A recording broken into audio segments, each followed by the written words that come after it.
This program features live coverage of an African safari and may include animal kills and carcasses. Viewer discretion is advised.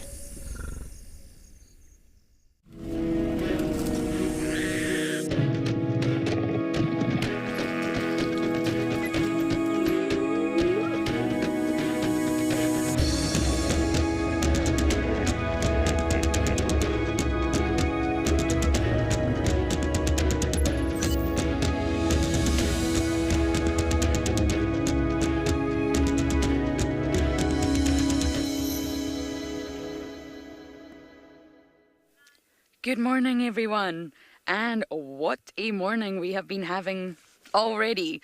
Sadly, a lot of action took place before we went live, but in that tree up there is Mr. Maribs, our young male leopard, who has just been chased up the tree by lions. Don't quite know which lions, lots of sub-adults. Could possibly be the Talamati breakaway, but I'm not sure at this point in time. I think we're going to keep the camera on our young male leopard because he looks like he's going to come down, but I'm sure most of you recognize the voice. Good morning, it is Lauren. You will see my face shortly, and Gert is with me on camera. You'll see his thumb shortly. Man, when Djuma delivers, and that's exactly where we are right now. Djuma Private Game Reserve, which sits on the western fringes of the Kruger National Park. And yesterday was quiet, but today we've started with a bang. The lions have moved off, and don't worry, my other half on this team, Cedric, is following the lions, so you'll see them shortly. And it's not just Cedric and I, it never is. We do have Trishala down in Madikwe and Chris over in Pridelands. But just before we go into this sighting, this safari is completely live. Everything happens as you see it, and it's completely interactive. So please do talk to us. Please, please, please. We love it when we can chat to you, engage with you, discuss things with you. So just head over to wildearth.tv, and as long as you've registered, you can ask your questions there. All right, Maribs, what a pickle. The story began last night. Shortly after drive, which was a very quiet drive, at least for me, Maribs appeared. And he caught Halftail, the monitor lizard. We call him Halftail because he's recently been injured and he's lost part of his tail. So we can easily recognize him. An adult monitor lizard, substantial size, and Maribs hunted him last night. So he's been eating this monitor lizard all night. And then this morning, just as we arrived on the scene, the lions arrived. And they chased him all the way up this tree. We had a lion halfway up the tree this morning.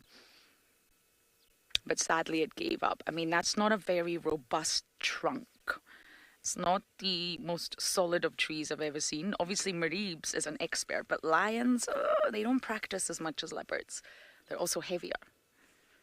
So he's up there and he's still too scared to come down. The lions have gone, though. And as I mentioned, Cedric is with them.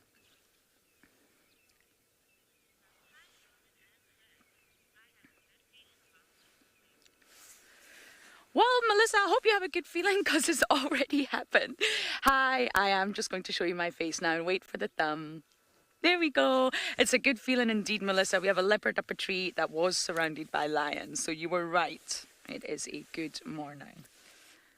These are the mornings that I love, right next to Gowrie Dam. It's a very misty dam just as the sun is popping up. What more do you want? This is just the perfect morning, but for now, let's take a look at the weather across all locations.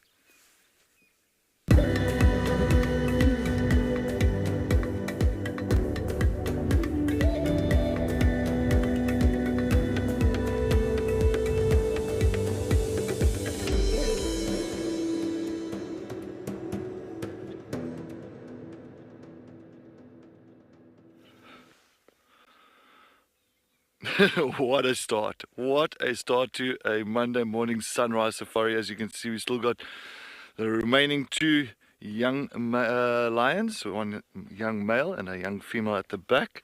And they're just passing us now. And yes, well, what a way to start this morning's game drive. Good morning, everybody. My name is Cedric. And behind the camera with me, we've got Cameron. Yeah, we've got the Talamati breakaways. So now they've just gone behind, so let's get going. All right. Fortunately, we had them all coming past us, but yeah, I couldn't really position myself any further back to really get a great start with all of them approaching us, but it's fine. At least we got the remaining two. Wow, wow, wow. And Marips, once again, he got himself into a little bit of a pickle there with lions. So it seems like that tree has been his saving grace for, well, twice now. Once was the other morning with another male lion, and now this morning with the Talamati breakaway pride. Oh, and they are really going far. So it's the one female, and I'm talking about the Talamati breakaway pride. It's a one older female with the 5 sub-adults. 5 sub-adults, 3 young males and 2 young females. Alright, so now they're on Central. We are heading straight east. We're heading straight east on Central Roll Road. And wow, wow, wow, wow. This is amazing. I love it. Great start. And typical with, of course, leopards and lions, of course, you always find that leopards always try and climb up a tree and try and get out of the reach of the lions, and luckily these ones are just more inquisitive than anything else. Joe in Dubai. Yes, what a great start. Lions and leopards. Alright, so we're going slowly. I'm going to just stop up here, then we can get a nice view of these lions. Unfortunately, we can't get around them now to get a walk by. We did have that a little bit earlier. Alright, let's go. So she's got such a huge responsibility, this older female.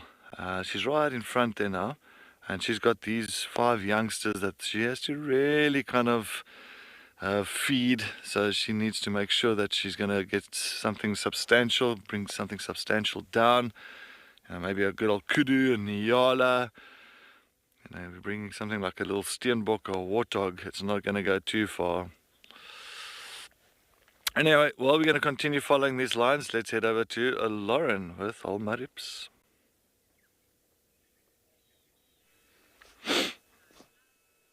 He's slowly starting to come down the tree now. Oh my boy. And Cedric's right, twice in 1 week, chased by the lions.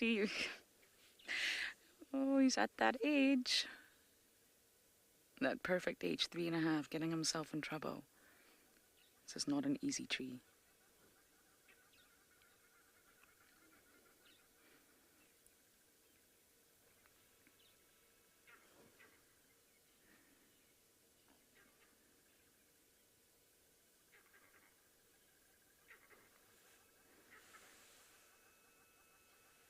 The monkeys are clearly aware that there is a leopard here too.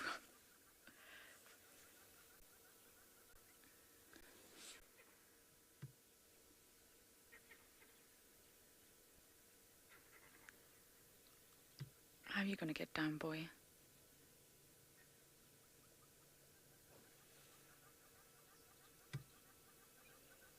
Look at that. Perfect mornings. No, he's going up. Okay.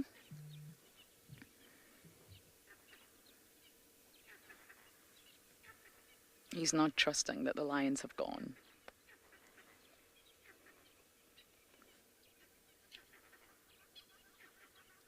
He's got the monitor lizard. Look at that. The monitor lizard. He's got it. He didn't want to come down without it.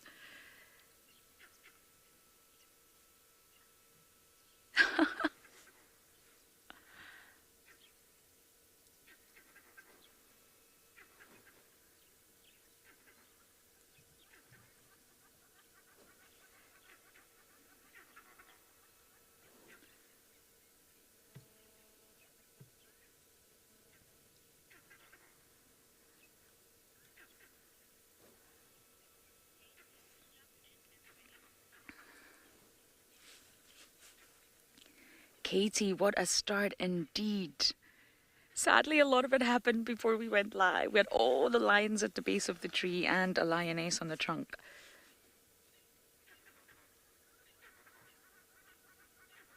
But still, what a start. Lions and leopards, boom, on both Djuma teams.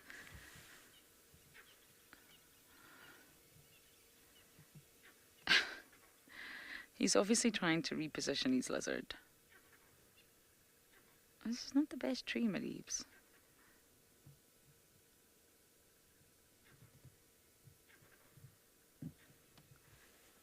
There we go. We're starting to get enough light now. The sun's starting to come up.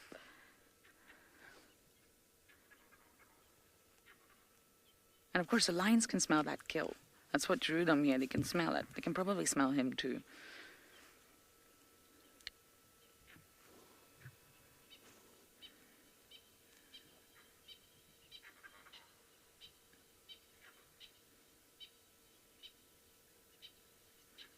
Maybe he's not going to come down after all. Maybe he's just going to sit up there with his monitor lizard.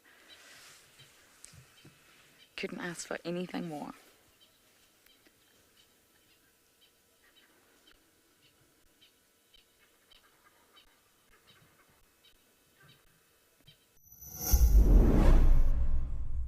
We love all the support. We read all the comments, and now we want to acknowledge our biggest fans. Do you know when Ribbon was seen last?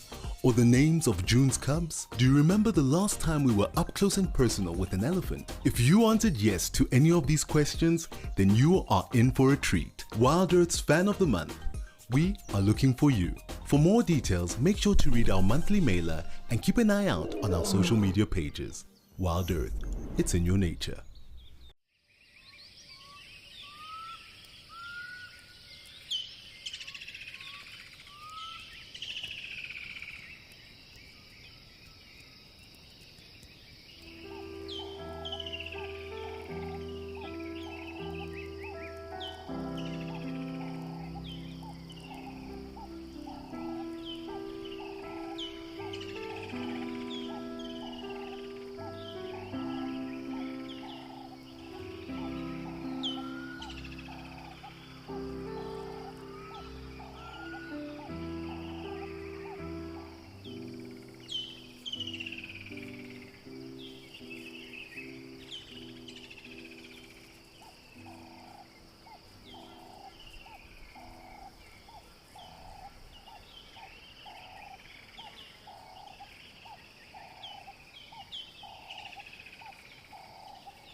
Safety, just in case the lions are still lurking around, and he's going to finish his monitor lizard.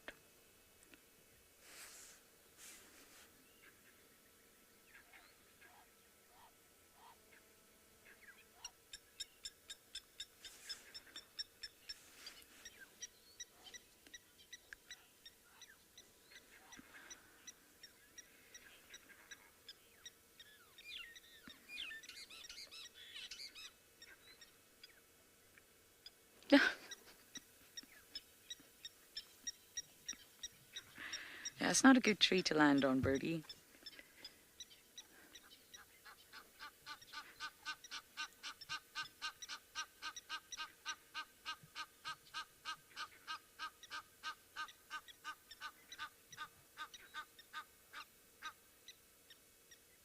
Oh, he's cautious. Mareebs has got a difficult landscape to navigate. Hyenas, lions, dogs, other leopards. It's far from simple.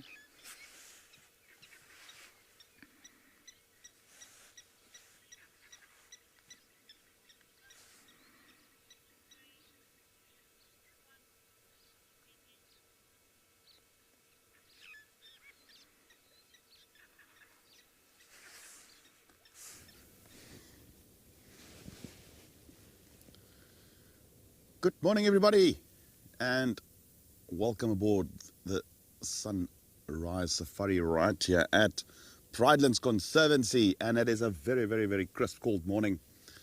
And we can even see with these two owlets that they are huddled very close to each other.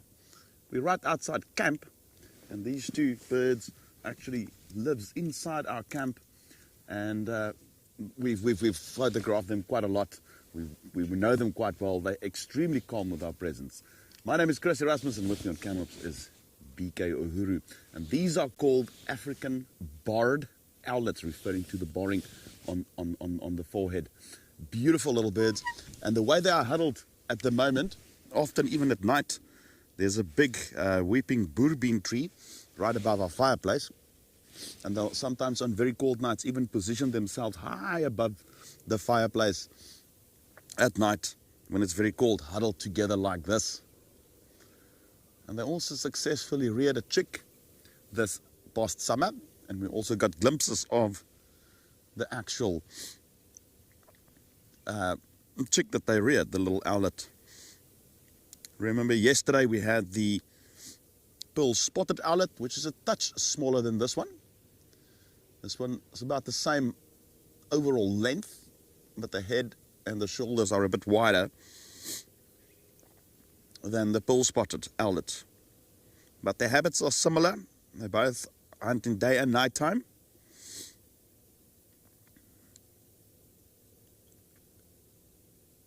And diet are also very similar, very broad, while the bulk of its diet are usually invertebrates.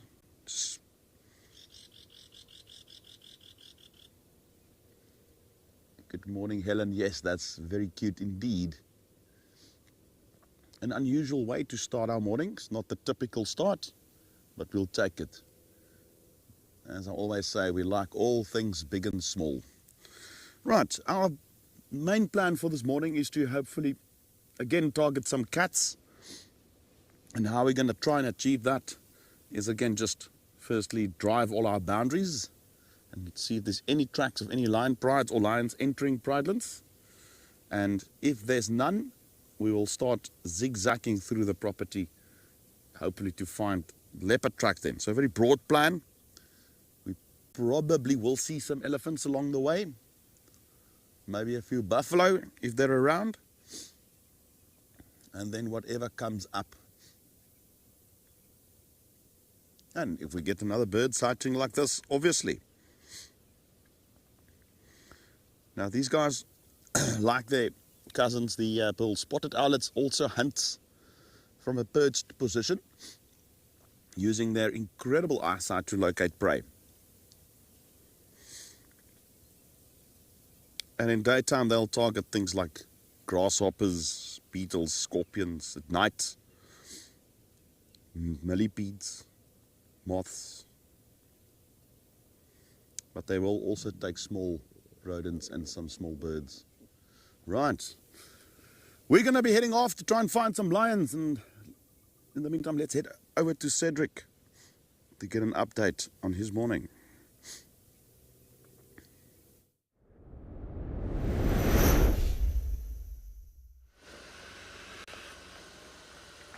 Thank you, Chris. Nice having that barred owlet. Oh, stunning, stunning, stunning. All right, so we're still with the Talamati breakaways, and we are still heading straight east. It seems like the female, of course, yeah, in the Talamati breakaway, the old female, she is on a mission. She just wants to go straight east. She wants to get away from that side. So I'm going to just stop here. We can take a look at all of them. Of course, she's the one that's pretty much leading these 5 youngsters, these sub-adults.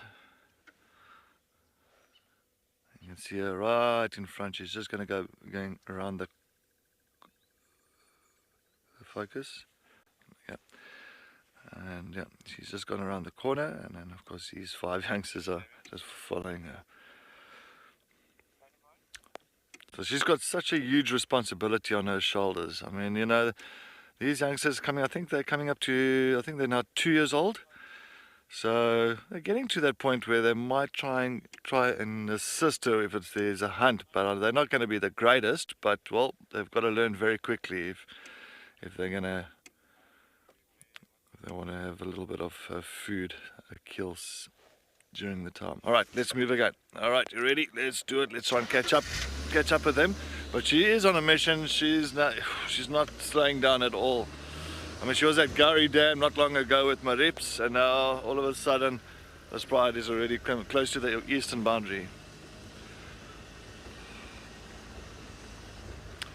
Gwen, I did not hear anything about leopard lovers question. You broke up completely there. I just heard nothing.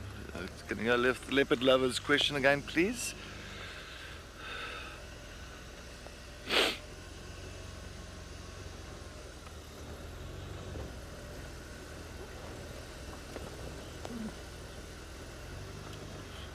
No, leopard lover. I think these sub-adult lions are bigger. I think maybe they should be around about, give and take, maybe close to 100 kgs, even larger than a male leopard. There's no ways that a male leopard will look that size. So if you looked at Tortoise Pan last night, he is stocky and big, but I think these sub-adults is already passing that size. Because remember, a full-grown female lion will get, like this young female at the back here, she'll get up to about 140, 150 kgs in the next, say, 2-3 years. So it's very close to, I'll say maybe about 90 kgs, around there. But of course there's males as well. There's 3 young males and 2 young females. So those 3 young males are pretty much larger than the 2 young females. But they are larger than Marips. Oh yes. Indeed, indeed. Come on, girl. Catch up to the pride. The rest of the pride is like, down the road, far down, come on. So yeah, I'm not too sure exactly the plan. I mean, heading into this area for the Telemati breakaway is very interesting. I mean, going all the way towards the eastern boundary on Central Junction. So I think maybe they have picked up on something. Maybe the S8 male has been calling in this direction or in this area. Never know. But anyway, let's head over to my reps.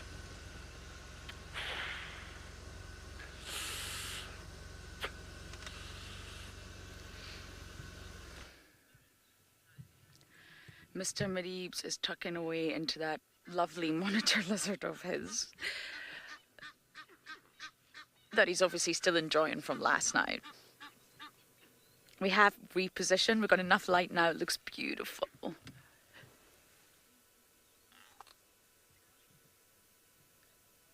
He's obviously not bothered by the lions anymore.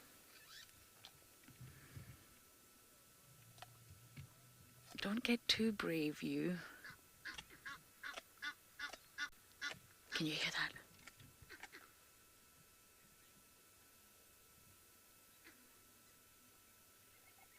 I don't know if you'll be able to hear him crunching over the Egyptian keys.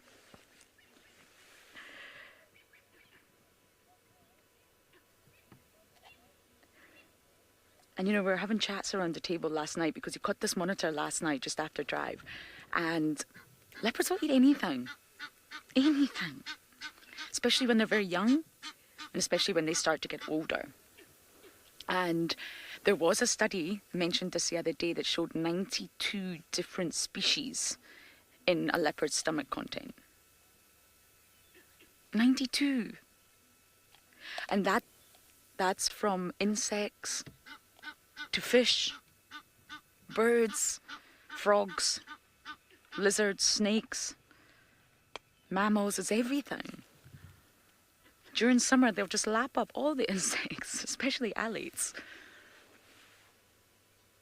If you're hungry and you've got a dung beetle walking in front of you, why not?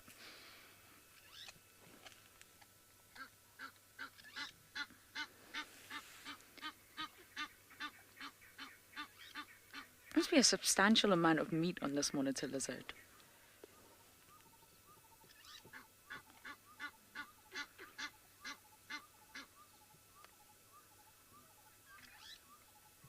But it's a good thing that he hoisted it. And he was smart enough to get it up there. The lions just couldn't make it.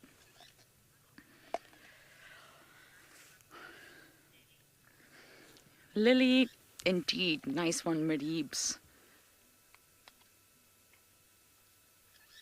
monitor lizard at night time as well. So I imagine this monitor lizard would be shutting down for the night, not really pumped with energy from the sun. And along comes Mareebs. And it happens to be the one that I showed just shortly before the end of drive. Oh dear.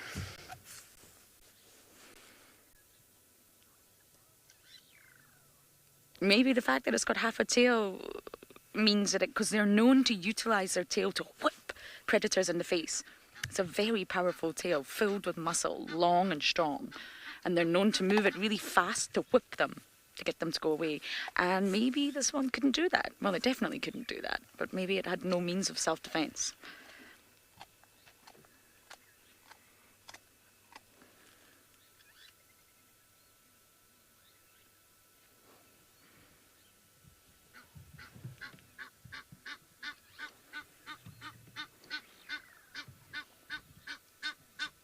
This is incredible. I didn't quite expect this morning to start like this.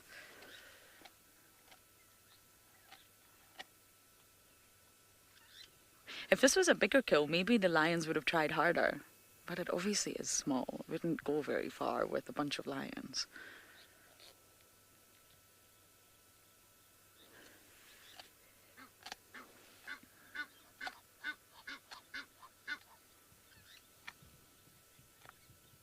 Okay, I think it goes without saying that we are going to sit here as long as we can.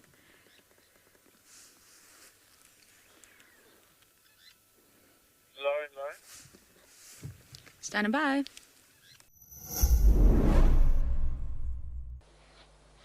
Welcome to Africam, your window to Africa's wild spaces.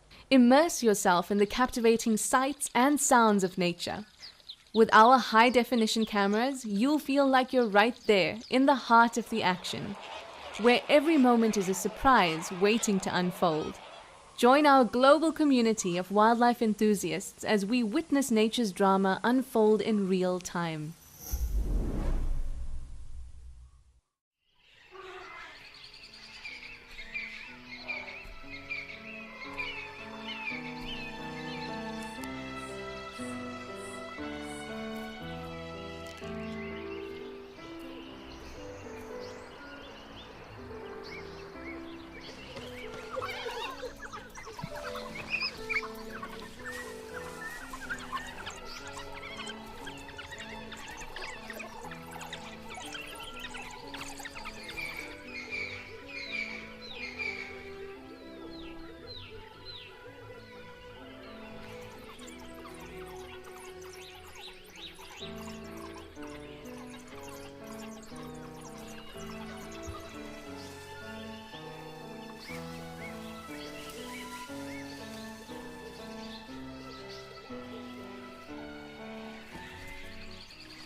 Alright, so we're still here at the Talamati Breakaway Pride, and they are still heading east. They are right here on the eastern boundary of Djuma now. It looks like they're heading straight towards Torchwood, and it's amazing how much ground they can cover. So yes, I'm just going to stop here, get a last little look, because they are going to cross into Torchwood. Alright, we've got this female. Oh, there's a guy, there's a vehicle behind me now. Ish. Oh, All right, sorry, yeah, let's carry on. Sorry, Cameron, I'm just going to rather continue here. Sorry about that, there is a vehicle behind us, I just realized. I just want to see if I can get the last little bit of a view on them, yeah, because they're going to go into Torchwood, and I'm hoping that we can just maneuver here, because all the vehicles have decided to make their way to these sightings, and sometimes it gets a little bit busy. All right. Would have been nice to see the S8 male with them. I would really, that's of course the dominant boy, the father of these youngsters. Would have been very nice to see that. All right, so we're going to give it a last little look here, because we're going to have to let the other vehicles come through here. So let's just have a last view of these lines, and then I'm going to get these other guys in here. Yes, I do apologize about the vehicle in front of us. Of course, it's all the game viewers are all coming here, all coming to take a look at these lines, and yeah, before they cross into another property. But they're on quite a mission. They're heading straight to that other vehicle now. Well, we're going to say bye to these lines for now.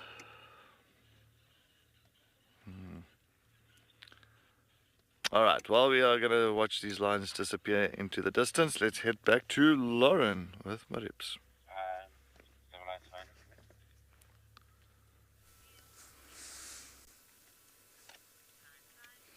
Marips is definitely enjoying his meal. Listen to that crunching.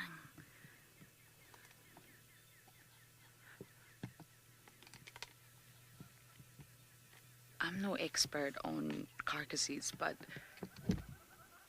I don't think he touched much last night. He must have had a little bit, but I feel like he's really tucking in now. Maybe because he knows the lions are around.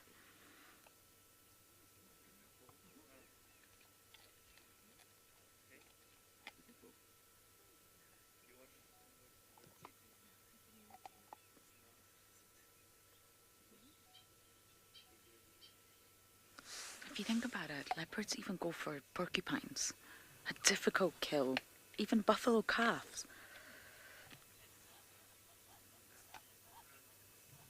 I think Bruce is wild. Cat knows me too well.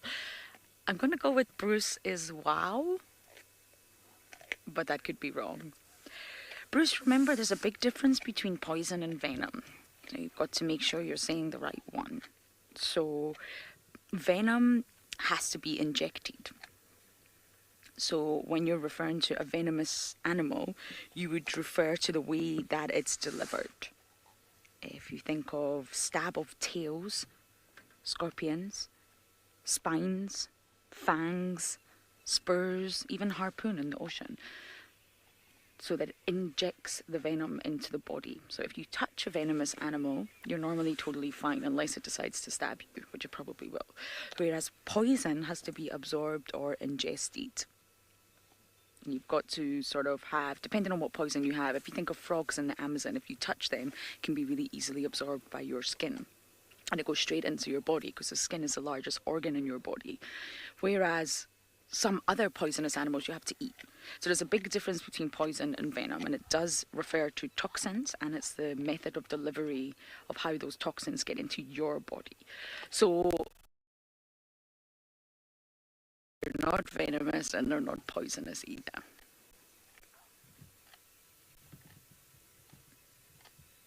But some of these cats, even lions and leopards, they can tolerate some toxins, especially at very low levels. You'll be surprised what they will eat. But obviously if an animal is highly poisonous, then they won't. Oof.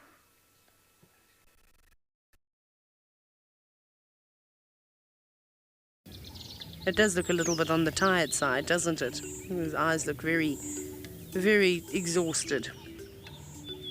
Oh my goodness. Oxpecker, you're almost the size of that Mbala's head. Be gentle. Just be slow. Still learning. Here we go. Getting another spot. that the impala can't often reach, right near where the horns is just starting to push out. Oh, that's beautiful. Oh, it's a little one. It's a juvenile. And it's also joining the party, waiting for somebody to feed it. Yes, flappy feathers. Oh, shame. I can't get rid of them. Look at them, like they're having an argument. No, you leave me alone. I said, don't go there. Shame, little one. You might have to buck and rear to be able to get those birds off. Holding on nice and tight to your fluffy fur.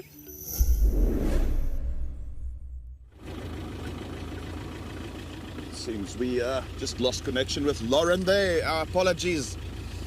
We do sometimes experience these things. We are, after all, in the middle of the African bush. Right, we are en route to the northern parts of Pridelands. And like I mentioned, our aim is to look for some cats. We can do it rather slow. Literally idling the vehicle because it's cold. I don't want to drive any faster than this, because the faster you drive, the colder it gets through wind chill factor. But also there's a strategic reason behind it. The faster you go, the easier it becomes to miss prints of lions on the ground.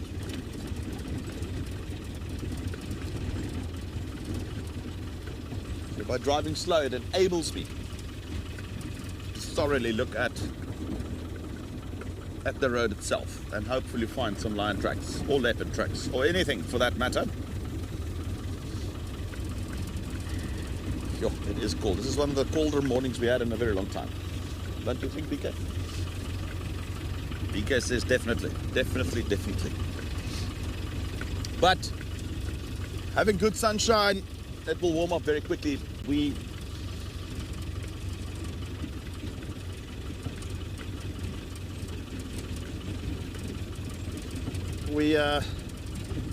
reckon it's going to go up to about 28 degrees Celsius, which is nice and warm. Good morning, Thomas. Good morning. Thomas reckons my plan is a solid one. Thomas, I reckon the same. I've got a good feeling about this morning in cats, which has been in short supply this last week or so. It's been tricky. All right, so one of the reasons why we've had very little lion movement around is that we know that the Ngati Pride, or a large portion of them, have been in the Far East, on the property east of Pridelands, where they were feeding on, I'm not sure it was a giraffe, or I had vague reports, but they were spending time there. And that's okay, because their territory is not confined to Pridelands alone. Pridelands only makes up a portion of where they roam, so they will utilize all parts of their territory at times, but then again they might return to Pridelands and spend like a week here. They often do that. So that's what I'm hoping is what's going to happen. They're going to start coming back. Because remember, when lions spend too much time in a smaller geographical area within their territory, prey species start to disperse and move away a little bit from the immediate area. So they overhunt one small particular, and then they shift to another portion of their territory. Spend some time there, eat animals, move. And that's why often, and we see this at Djuma, we see it everywhere, you know, they move out of your area temporarily and then they return. And that's what I'm waiting eagerly for.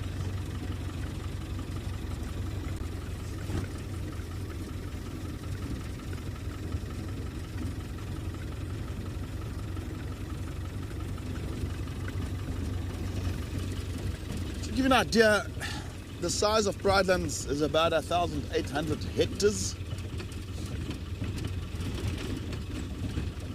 And a pride like the Ngati can easily roam in excess of 10,000 hectares. So that, you know, gives you an idea. If they utilize the entire area, my normal morning sneezes, they won't necessarily spend all their time on a property like Pridelands. They don't know that this road here That side's Pridelands and that side is Zijani or Kwenga or whatever it may be. The same as Djuma. They cross Triple M to the west. For them it's an open piece of land. They don't know it's a border between this guy's property and that guy's property. Nor should they. Anyway, while we're en route to the northern parts, let's head over to Lauren to see what she's up to.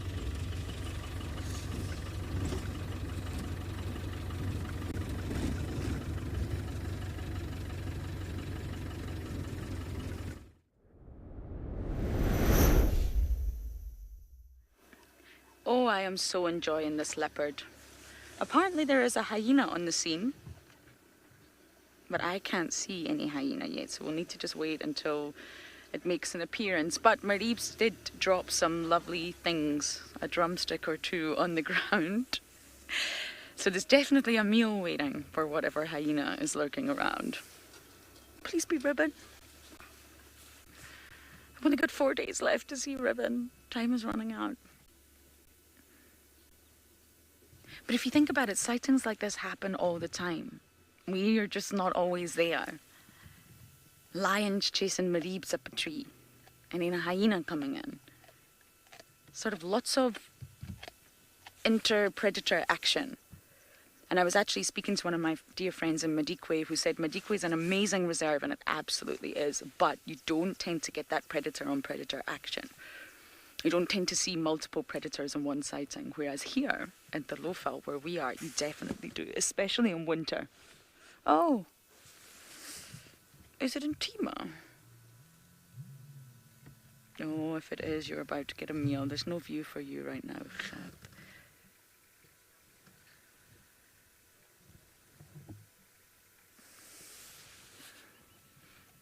And there's definitely some monitor lizard on the ground.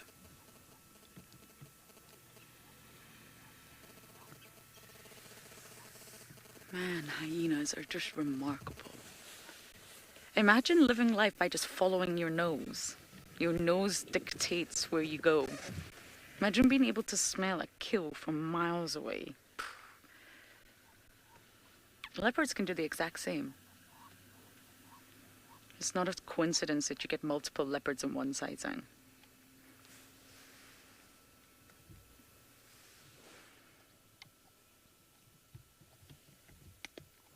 Mariebs, I feel like everyone's after you today. All we need is another leopard. And then everyone's tried to get your monitor lizard.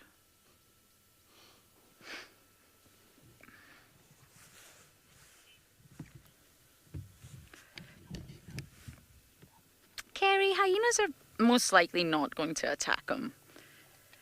Really, the leopard-hyena relationship out here, it may differ across different parts of the world, but here in the Lowveld is, they've been coexisting for years, and leopards very much are aware of hyenas, and hyenas are very much aware of leopards. I think leopards expect to see hyenas. They follow the leopards, I'm sure of it. And a hyena's not really going to attack Mariebs. I guess if there was maybe 10 of them, that would be a worrying situation. It's a bit of a numbers game. But one-on-one, Mariebs would just jump down and run away. He's probably faster. He's definitely faster than him. A lot more agile. He can get up trees. He knows he's safe there. No, you're almost there. You just need to go around the corner and there's food for you.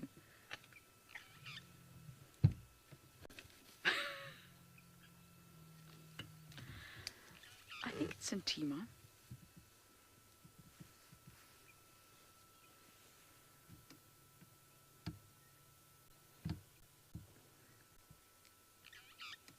Yep, getting closer.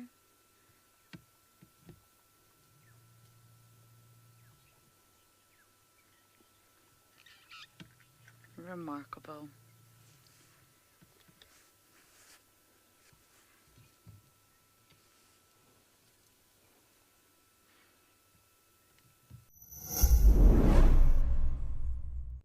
Are you yearning for a private virtual WildEarth safari adventure with our naturalists and crew? We have got you covered. Sign up to be an explorer before the 15th of August and you could win a private safari experience.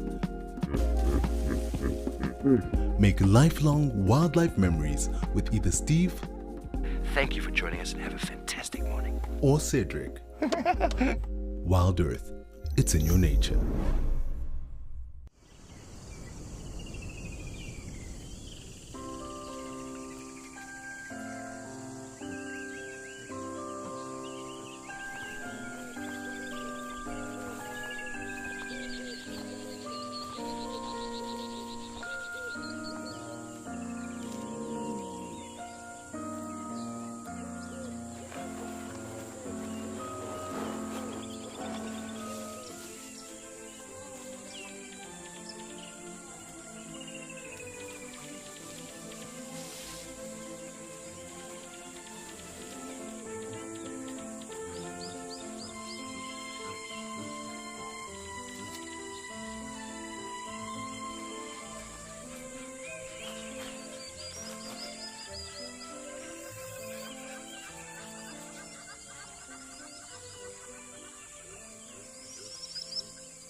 Hello, my name is Maurice. I am from Perth in Western Australia. Hello, I'm Stéphane. As you can hear, I am French and I'm doing the 35 days online course. I started watching WildEarth during COVID. I decided that I wanted to study more, and in order to do that, I saw that Eco Training Friedlands was doing courses, and I decided to do the 8-week online theory course at the end of last year. So the 35 days course, it basically starts with theory online, 3 sessions a week. Very enjoyable. We went really deep into it. Very holistic as well. Really enjoyed it. It goes from insects to stars to obviously your mammals and your birds. I liked the 2 components. It just got me really well prepared before I got here. Despite my accents and my misunderstandings, everyone has been very helpful and comprehensive to help me to understand everything. Whether you're a seasoned professional or just starting out on your journey towards becoming a conservationist, our digital courses offer a flexible and accessible way to deepen your knowledge and understanding of the natural world. So why wait? Sign up for an eco-training digital course today. Start your journey towards a more sustainable and connected future today.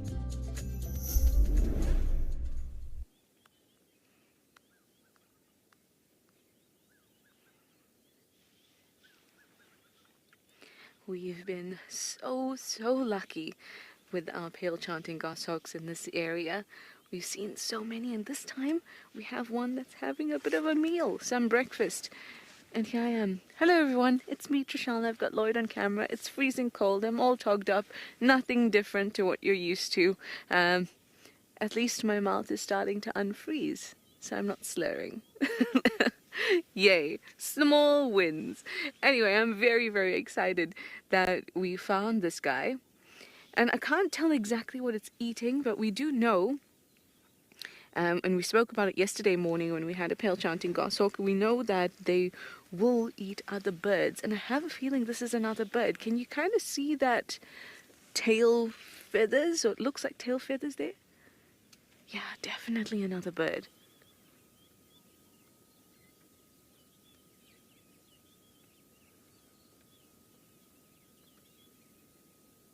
I wonder if it's a hornbill.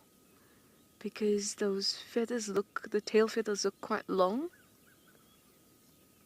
but I don't see an obvious beak.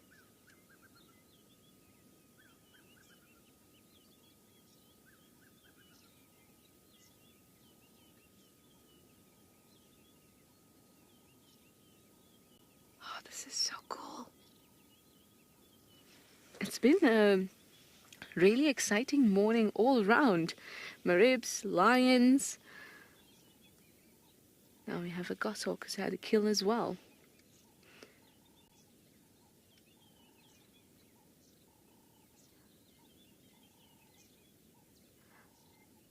So goshawks, or pale chanting goshawks specifically, well actually not specifically, most birds of prey this is applicable to, but they'll take small mammals, is probably first prize, things like little gerbils, mice, little rodents. That's first prize, but they'll happily take birds as well. In fact, very commonly do take birds, reptiles. They'll also scavenge, take carrion.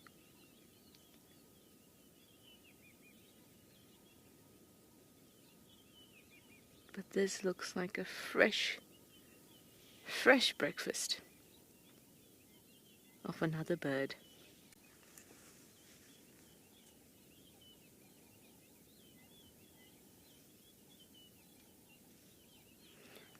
Hi Jessie, you'd like to know if goshawk gets its name from goosehawk. I don't know.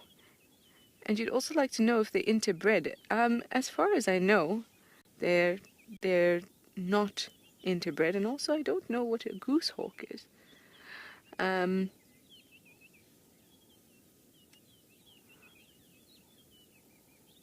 Yeah, don't know what a goosehawk is. Maybe it's just the way you're pronouncing, or we pronouncing them differently.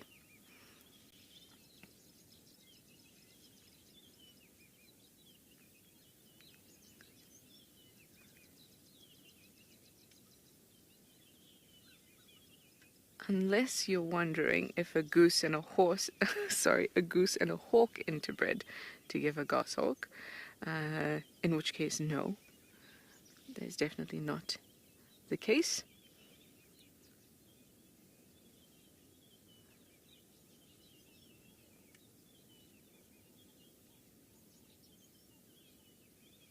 Although I don't think that's what you're asking.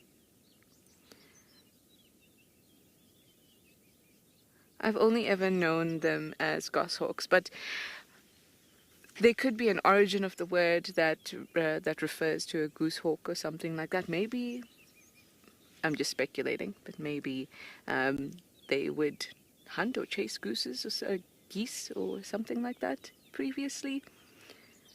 I don't know, but I don't know the origin of the word or the name for goshawks.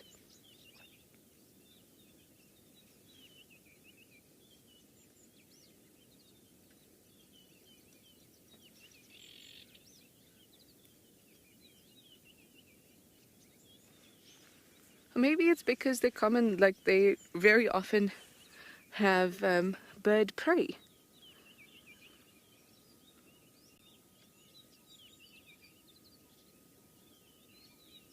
As we can see right here.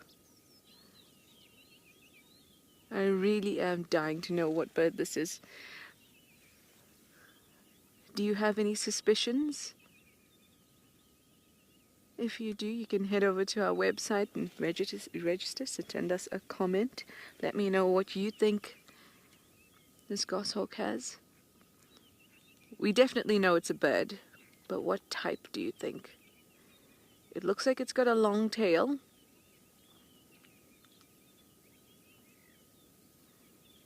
Whew, I might put it on I might put it on a grey go-away bird.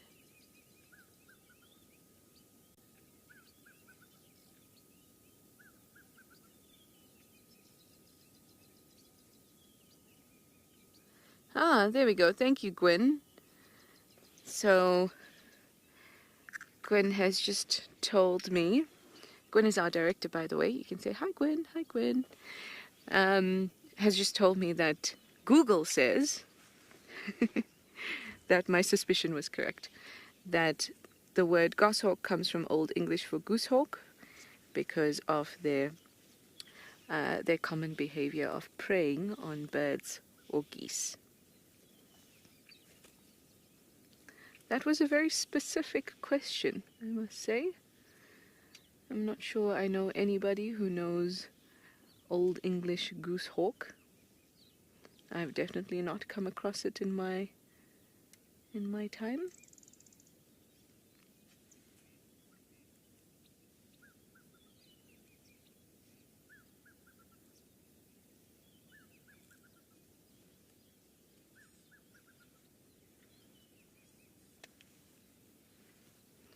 But I am glad to know that my logic worked out.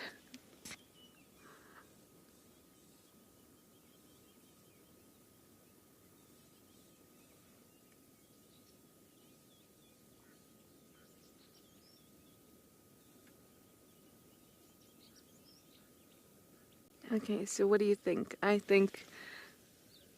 still think it's I've changed now from the hornbill to possibly a grey go-away bird.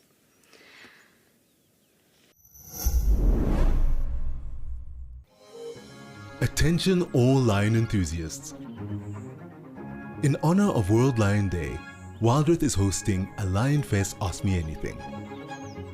Cedric will be answering all of your questions about lions. Join us in celebrating the mighty kings of the safari on 12 August.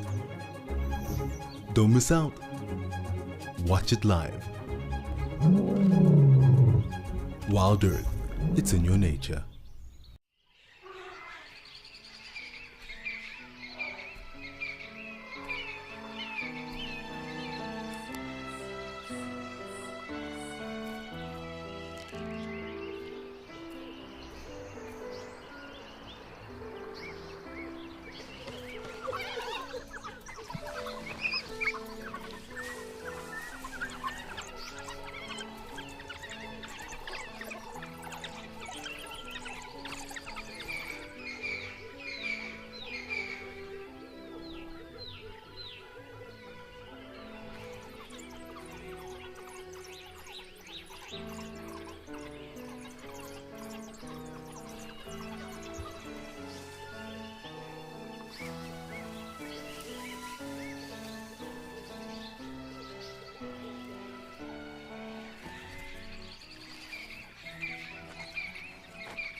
It's the first time I've seen a leopard drink in this stint. It's thirsty work killing monitor lizards and then eating them.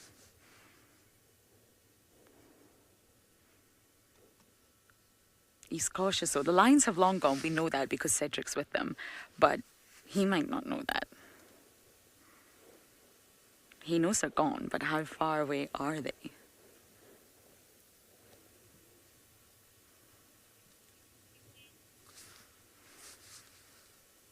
This has been a really special morning.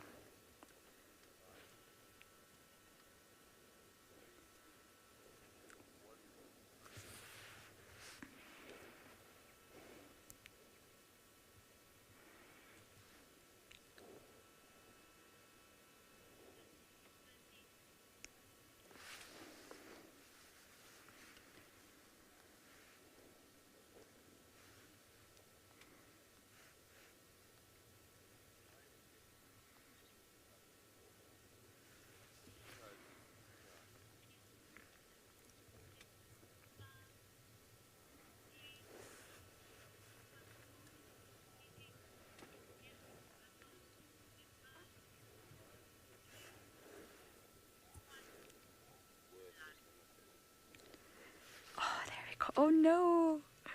I thought he was going to drink for a little bit longer. I wonder if he's done with the lizard or he just wants to rest. Since it was a bit of a hairy start to the morning.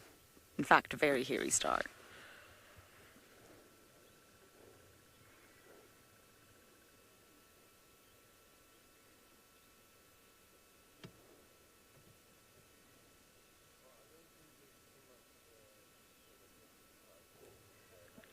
He's gone up onto the dam wall, I think. Maybe he's looking for another monitor lizard. That's where they live.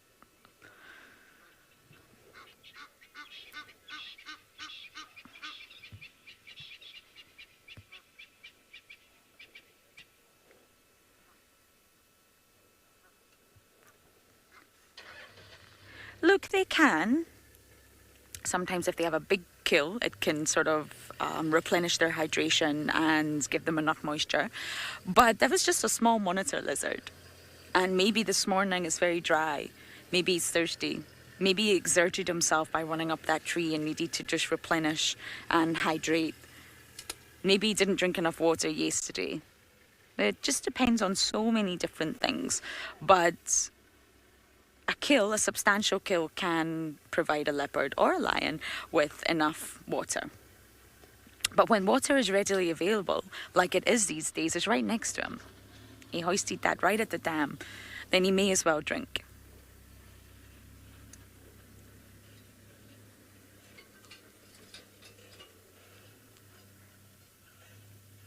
And of course he killed that monitor last night, so it probably dried out a fair bit. It's probably still yummy, but maybe not as moist as he hoped it would be. Okay, let's see where this cat is going to go. If he goes into this drainage, then, well, it's going to be a little problematic, and it looks like that's exactly where he's going.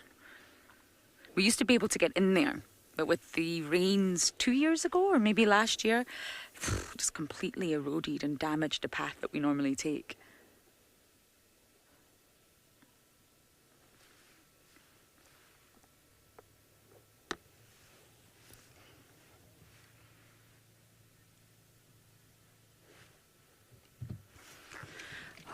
Okay.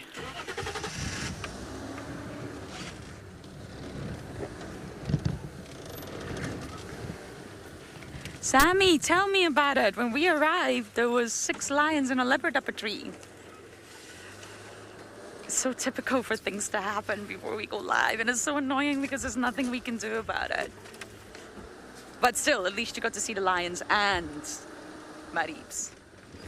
Oh, sorry, cat, that was a big bump. Yeah, let's try the dam wall.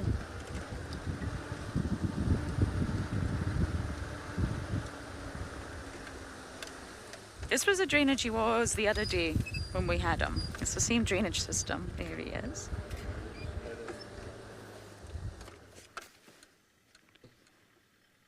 But once he goes in there, it gets a little bit tricky.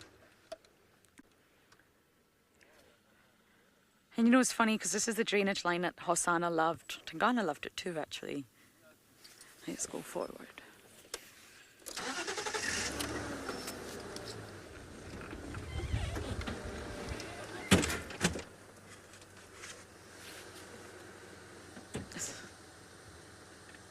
Okay. We're gonna go up onto the dam wall and hopefully we can find our leopard.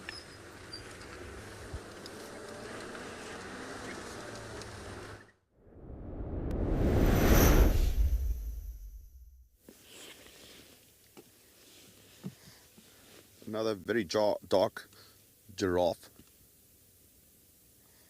They are walking about and around looking for some trees. There's actually several of them out here along our northern boundary with close to Impala Plain, which is just up ahead. But for now, this one is sticking to the tree lines where the food is. Out in the open, there's no food for giraffe, as they don't really eat grass. They are built to eat leaves of trees, tall trees mostly. But they can also browse mid-level like this one, on that what appears to be a sickle bush. One of our very common thorn trees out here. Technically not a thorn tree, as the thorns on the sickle bush are not thorns, not true thorns. They are spikes, spines. And the difference is true thorns are modified leaves, whereas the spikes or spines on the sickle bush are modified branches, modified twigs. It's protrusions from the stem, the bark, that is covered in bark as well.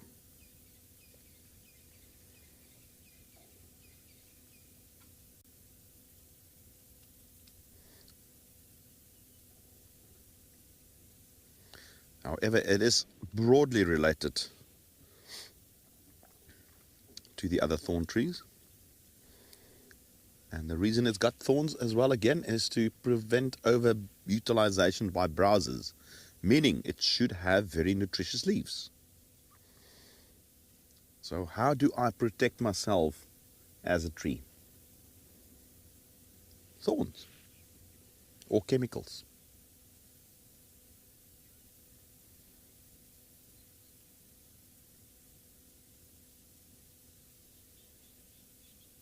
Or very tough, hard leaves.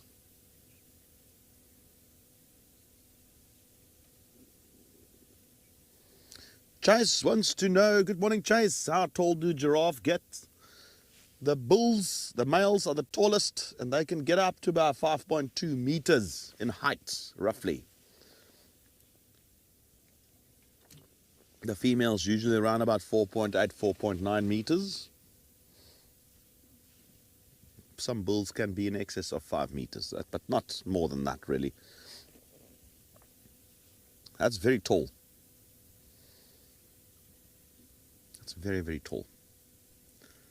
And it's when you get close to them, especially on foot, when you actually realize how tall and large giraffe actually are. Females weigh in a region of about 800-900 kilogram. Males in the region of about 1.2 tons.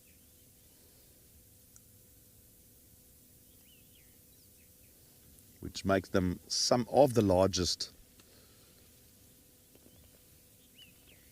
split hoof creatures, if not the largest. I can't recall if there's anything that will outweigh a giraffe in terms of split hoof ruminants.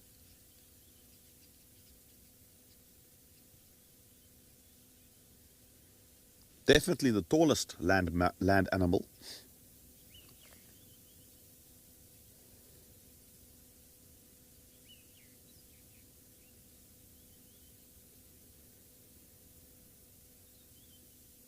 Also one of the most bizarre animals on the planet in terms of its design.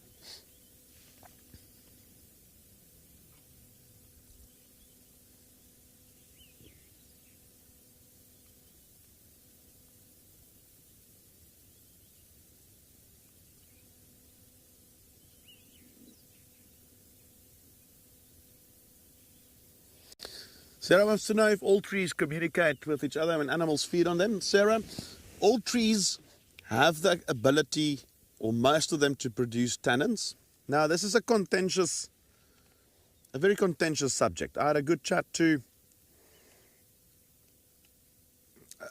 a professor that came to visit us at camp. He knows exactly who he is, a very well-known professor in botany. And we had a big discussion about this concept, about trees communicate through pheromones and then channeling tannins. And one thing that this very well-educated person, who I've got big admiration for,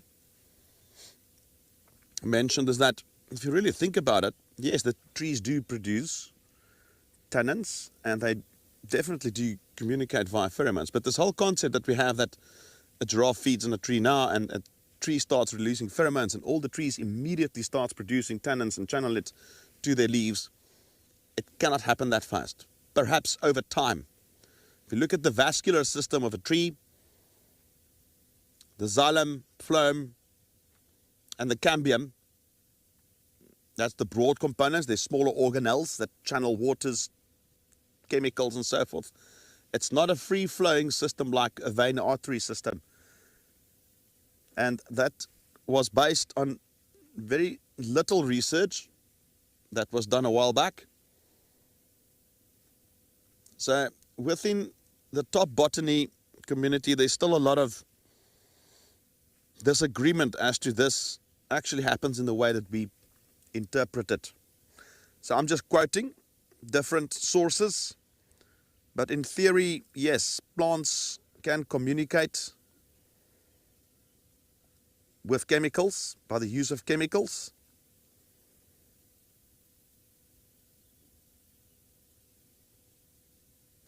I like to question theories that we've been taught.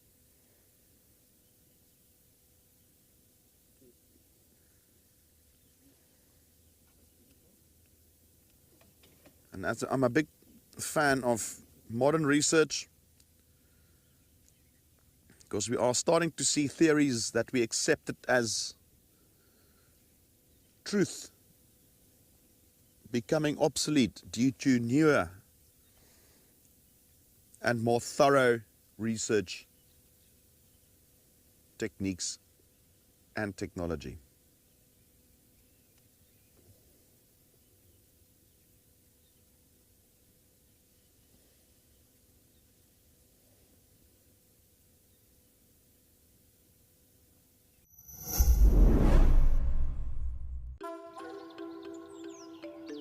Are you a cat enthusiast?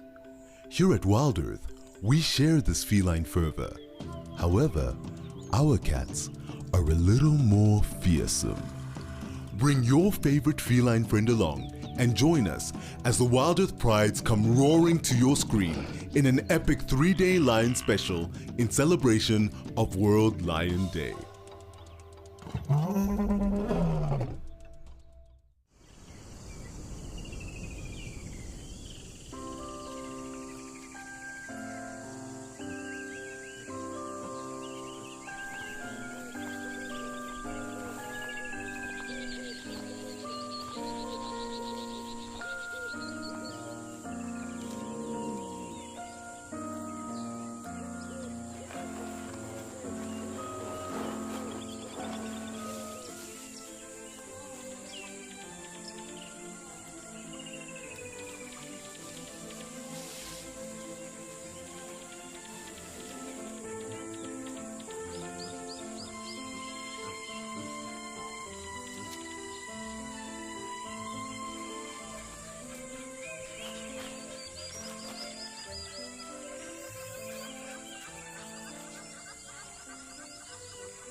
When it comes to the mongoose family, the little species, of course, this is the smallest of them all.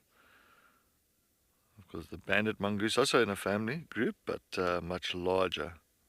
And then you've got the slender mongoose, a little bit bigger than the dwarf mongoose. And then the largest out of all the mongoose is the white-tailed mongoose that's in this area. But also solitary and only nocturnal. Not like these little dwarf mongoose, they are pretty much diurnal, so they'll be moving around mostly during the daytime. And at night time they will go and use these termite mounds as their little homes.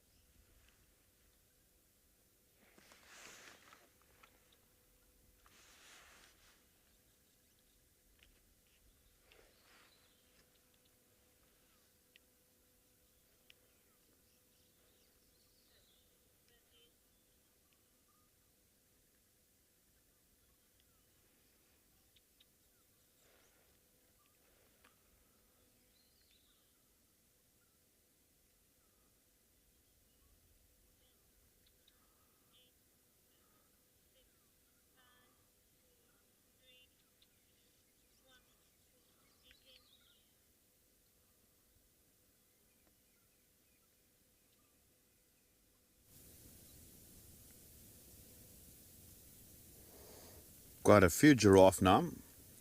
I think in total there's 1, 2, 3, 4, 5, 6. At least 6 of them here. Potentially more behind the scenes. Hope not the scenes.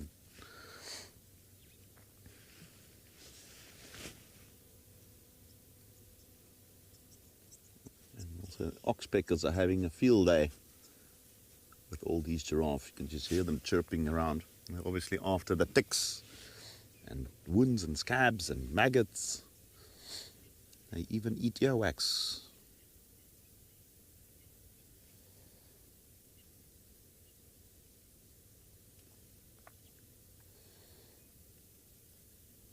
I love it when you see giraffe in numbers. One of the biggest groups of giraffes I've seen in my life was on the Masai Steppe in Tanzania. Tanzania, depending on how you pronounce it. Up far, it's north of a town called Arusha, close to the Kenya border. This was way back in '97. And we encountered a group of over 50 of those Maasai giraffe there. It's quite a scene at the time.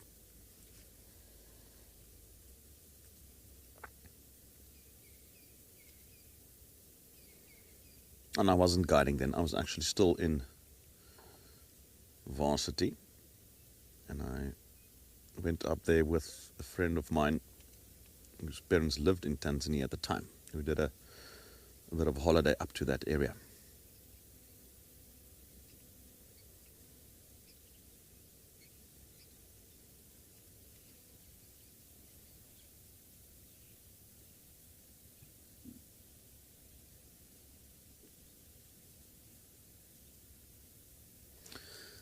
Yvonne wants to know, is it true that only males are darker in color? Now, Yvonne, let's take a look at those two that we see there. Both very dark colored. One on the left is a male and the one on the right is a female. All right, then if BK can catch the one animal here, which is very light in color, you can see they're much lighter in color. Also a male. All right, what can we extract out of this? All right, this is a young male. The other one we saw was a more mature male. So yes, the males do get darker as they age, but so does the females. But generally speaking, and there's the key word, generally speaking, the tendency that you'll find is that the males are most of the time darker than the females, and the older they get, the darker they get, and that's both sexes. However, we look at the giraffe here at Pridelands. I've seen cows or females that are incredibly dark. It seems to be either a genetic trait in the area, which is probably the most likely explanation, or there's something in the soil that is sequestered into the plants they consume. And I would love to find out more about the biology of this, if this is possible. It's just an idea I've got that could potentially influence their coat color by, obviously, something stimulates the production of more melanin pigment. But definitely this region's giraffe in general are darker than a whole lot of other areas that I've experienced with it, the greater Kruger region. So yes, the males are generally the darker ones, but not always. I've seen very old males that are pale in color. I've seen young males that are very dark. I've seen females that are very dark. So it's not a one-size-fits-all sort of doctrine. It's a generalization and partially true, but it's not etched in stone. Like many of the beliefs that we have out here. And that's why I urge all guides to always do a lot of further research on stuff that you have been taught and trained. Because you'll often find that a lot of those are not always necessarily based on proper peer-reviewed science, but based on general consensus. And this is just one example. And often your choice of words when you are a naturalist or guide can make the difference between a statement that are vastly incorrect or not entirely true versus an opinion, or, you know, for instance, giraffe. I'm not going to tell people that males are always darker, because they're not. Well, sounds like Lauren has also got some spots. Let's go and find out.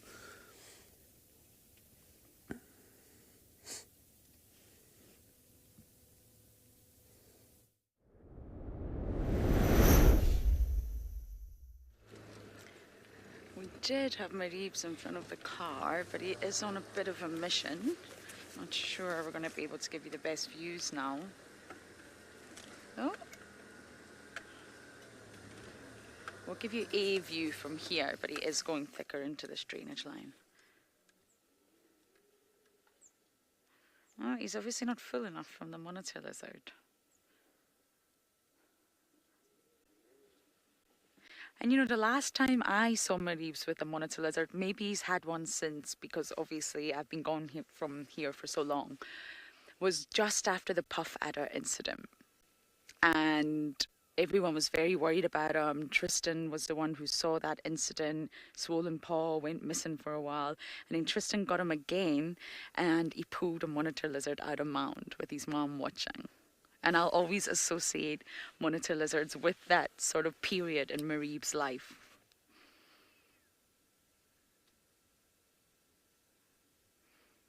Maybe the monitor lizard is a really positive food for him.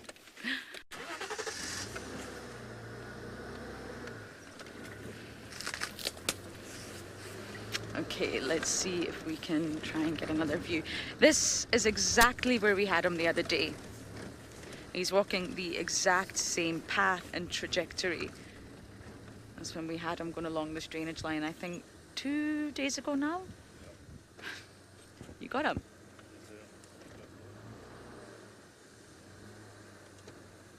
Ah, yes, yes, yes.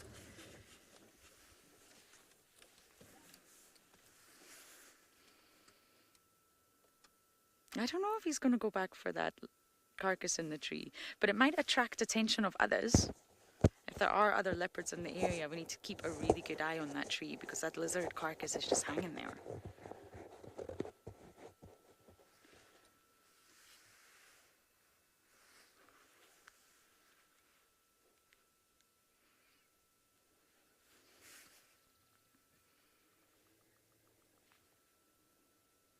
He's moving south down Twin Dams now.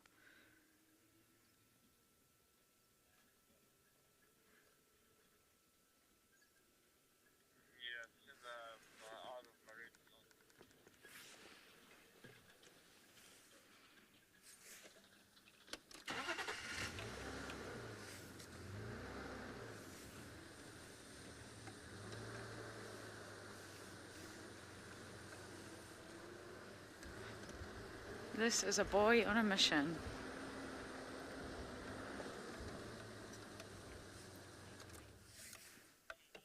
Jamie, very possibly. He doesn't look that full. I mean, a monitor lizard, it had more meat on it than I expected. I mean, they are quite strong, robust animals with a lot of muscle for sort of their lifestyle, but it could possibly be making space for more. Young male leopards got to eat, especially when it's cold. They're warm-blooded animals, just like us. We eat to keep warm. And he's also at a critical stage in his life. He needs to get nice and big and strong.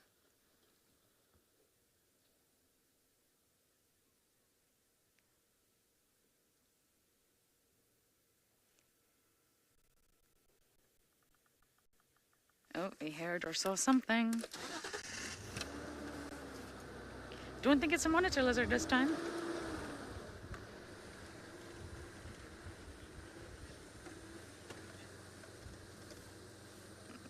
You can get a view from here.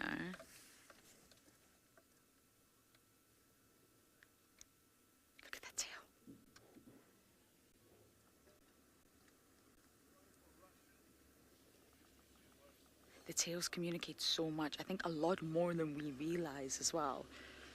We know to some extent what they're communicating, but I don't feel we know it all.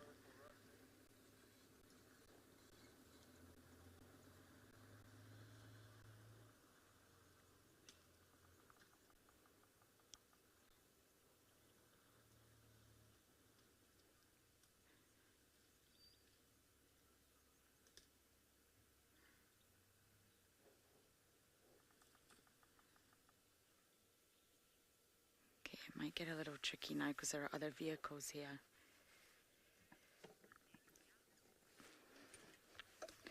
Roshan, Monday Blues has turned into Monday Yahoo. Well, that's one way of putting it, that's for sure. I didn't even know it was Monday, so I didn't have the Monday Blues, but I definitely do have the Yahoo. What a start. We knew Mareebs was there. The dam cam had its eyes on him.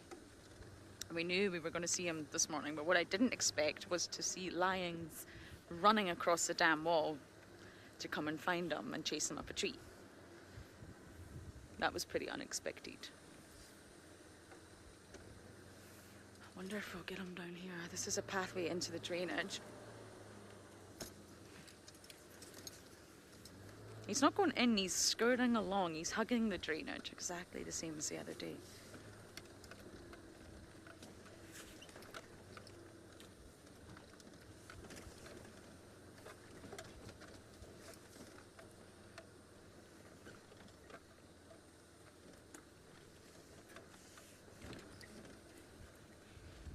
Okay, I do see him. We're going to try and keep up with him and find out what he's up to.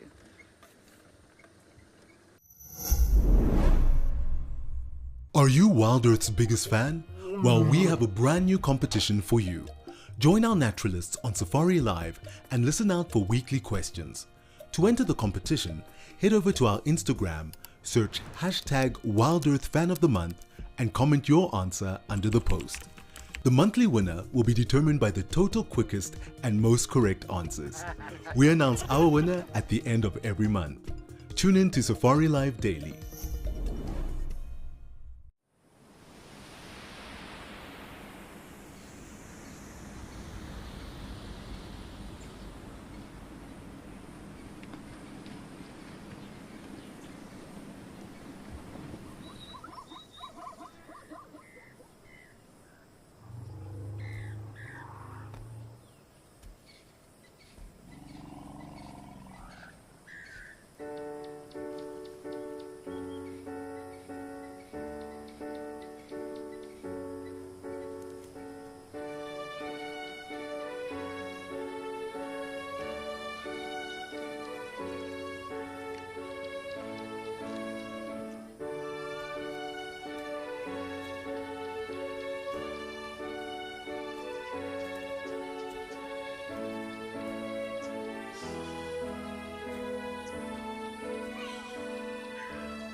Alright, so I've just came down on the western side here on Zoe's, exactly where we found tortoise pan, that male leopard's tracks from yesterday afternoon going north, and then we found him a little bit on the northwestern corner of Juma. Coming up now Zoe's, and I saw another male leopard tracks coming down in a southerly direction. I mean, looks like more leopard tracks there towards Treehouse Dam. And then we also picked up on a typical like popcorn smell of leopard. That when a leopard scent marks, leaves that interesting smell behind. So I think what I'm going to do, I'm going to head towards Treehouse Dam, Twin Dams. We might be lucky with something that side, because on top of that we also got some female leopard tracks coming in from the eastern boundary of Djuma and coming directly west towards Mulwati drainage. And so I'm just going to go and quickly have a squizzles around there. So I'm sure we might have a lucky leopard morning, but let's take a look. Glad that Lauren has still got all that young male leopard on my ribs with her. It's nice just to spend some time. It looks like he's decimating the monitor population here on Djuma. It seems like he's making sure he's doing a cleanup. Okay, we're just going to quickly wipe the lens. Camera is just going to wipe the lens quickly. We apologize. We've got maybe a little bit of a dew, or I don't know what it was. I think it may be a spider web. Something. It's all good now.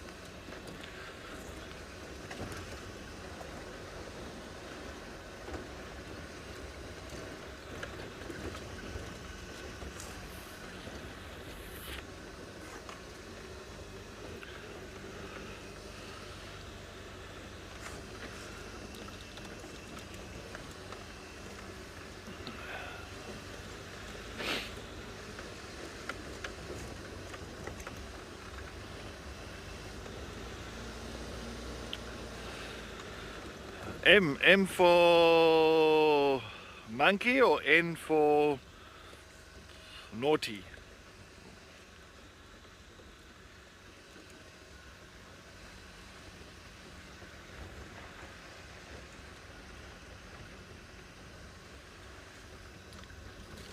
Sorry, Gwen, I just wanted to see, is it M or N? Oh, okay, I'm not getting a response there, but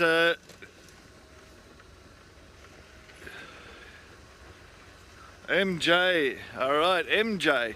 MJ from New York. I'm not too sure what happened to that lioness from the Talamati breakaways that passed away recently. No idea. Apparently she lost body condition very quickly and she just passed away. The little cub, you know, and it was her little cub that also died not too long ago, and no one knows exactly what happened to them, so I can't give you any idea on the deaths of those two lions, and mom and cub. So yes, this is just a unfortunate and a sad thing. But I'm hoping that this Talamati breakaway lioness, the last one, I think she looks like she's really focused on looking after these 5 sub-adults, and I think they're going to do well. You know, if these 5 youngsters, and just give and take another 6 months, to, because they're about 2 now, so 6 months to a year, if they continue doing what they're doing now, they will be fantastic, because there is another 2 females that's part of the 5 youngsters, and that means if those 2 females grow up to get like 3.5 years old, of course they're going to stay, you know, with the older female, and the pride will once again strengthen up. It always happens like that. I've seen prides, the Styx pride, I've seen the Nkuhuma pride, the Chalala pride. Oh, sometimes there are 15, 16 lions in a pride, looking very strong, and all of a sudden it just goes pear-shaped, and they end up with maybe like 2 or 3 individuals thinking, oh, this could be the end of this pride, and no, they just, you know, from being 3, they become like a 10, 15 strong lion pride again. So yeah, those things can change up very quickly. So I'm sure she's going to do well, and especially those are the 3 young males as part of them. So yeah, no, I think that's fine. It's not I've got a feeling that pride will become a good strong pride in the next year. Alright, as I said, I'm going to quickly, that male, oh, some nice giraffe there. Dee-doo-doo. Looks like we've got 2 giraffe. That's nice. Some giraffe here on a Juma, always a nice thing. Over this last several weeks, I think our giraffe population, for some or other reason, has just become so amazing. And yeah, we haven't had a shortage of giraffe like last year. Last year we struggled to get giraffe here on Juma. It's really struggled. And here we got 3 males. I just want to double check here. I'm just going to stop here. I don't want to go too close. So let's get my binocs out. I want to first take a look at the first one here. So this is the female on the right hand side. So straight ahead on the road. There's the female. You can just see very shortly here with right on top of her head, the ossicones, got hair on top of the ossicones. Some oxpeckers flying off. She's just ruminating away there. Chewing away on the cud. Good morning, girl. Yes. Tim, no, the giraffe do not migrate. I think giraffe in these areas as well, they've got more than enough food. If it's from the southern side of the Kruger Park to the northern side, to the east and to the western side, there's always leaves that's available for them, so they don't migrate. Oh, nice lilac-breasted rhino that just flew to the left there. Yes, she's just staring at us now, just trying to figure out, what are we? What is this funny short-wheeled vehicle doing here on this road? And then just to the left, we've got the big male that's busy feeding on a, it looks like a nice jackalberry there. There's nothing. And you can see he is just eating that. So perfect for them now, that's being at that height, so they can get to certain leaves where other browsers cannot get to, like your kudus and nyala, bushbuck. So they can't get to that height. So these giraffe. That's why you always look at certain trees, almost like got a bit of a bulge at the bottom, and then it goes like in, almost like an hourglass. So exactly where these giraffe have been feeding mostly. But now you can also see with this male, the beautiful tall boy, and on top of his ossicones, he's got no hair, just like a bald man. So no hair. That's how you can tell the difference between a male and a female.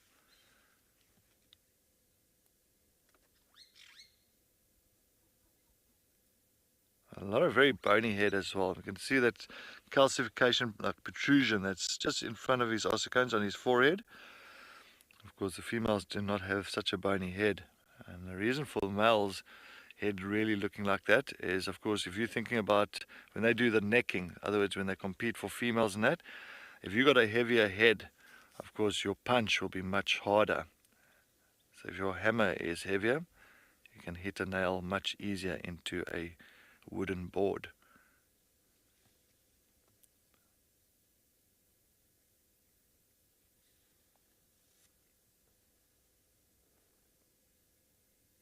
Using that long tongue, stripping all the leaves off.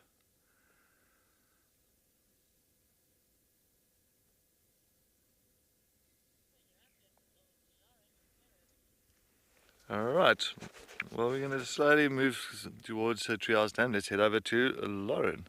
She's still got all Mr. Fluffy ears. He's not making this terribly easy for us, but we've still got him. Still in the drainage line. He was watching a steenbok, but unfortunately he was spotted.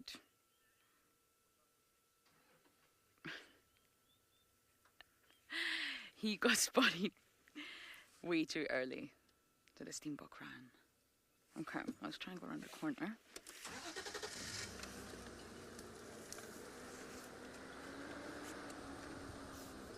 Everything's wet. There's so much moisture in the vegetation right now. Oh, there you are.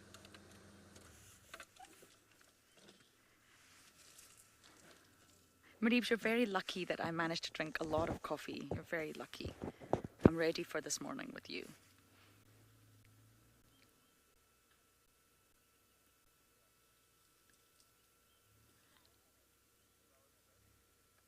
Essie's mom.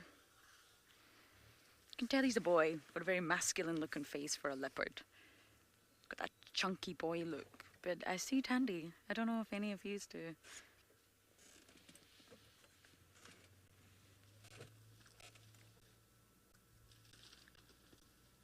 I think when you spend long enough staring at the leopard's face like we do, you really start to see resemblances and similarities.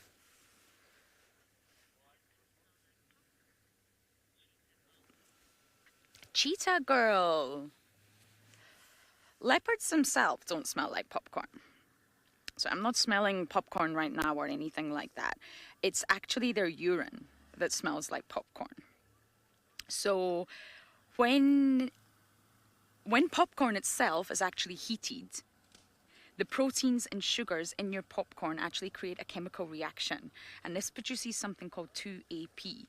2-acetyl-1-pyrroline, I think is the chemical name. And this is what gives a popcorn smell. And 2-AP is also found in leopard urine as well as genets, not just leopard. And the Asian binturong. Have you ever seen that animal? It's not just leopards, but it comes from that chemical, 2-AP. And that is literally what gives popcorn the popcorn smell when you heat it in the microwave. So because that's in their urine, it's a chemical that's found there, that's why it smells like popcorn. But leopards themselves, cheetah girl, don't actually smell. It's only when they urinate or they scoosh, scoosh, St. Mark style, that you can smell it. And it has to be fresh as well. I mean, if it's old urine, you're not really going to sort of smell the popcorn. But it's a beautiful smell, and it literally smells like butter popcorn. I'm a salty girl myself. I will not eat popcorn unless it's really salty. I can't do sweet, but their urine does smell a little bit buttery, a little bit sweet. And it's remarkable. It's all from one chemical compound.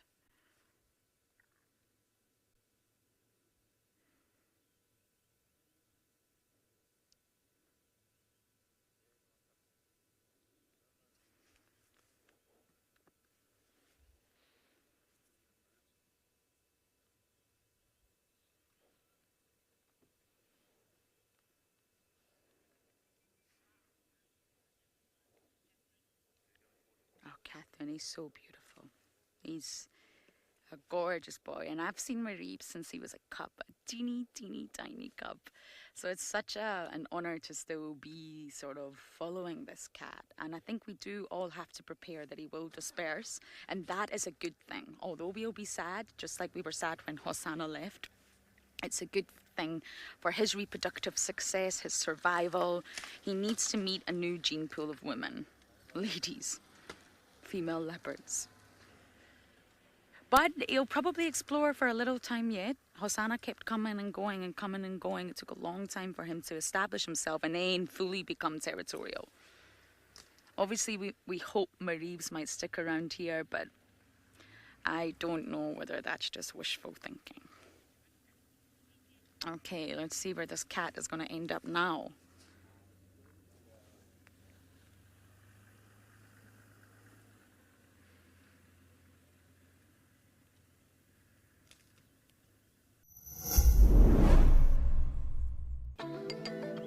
Do you sometimes imagine what WildEarth would be like without adverts? A chance to properly immerse yourself in nature without any interruptions.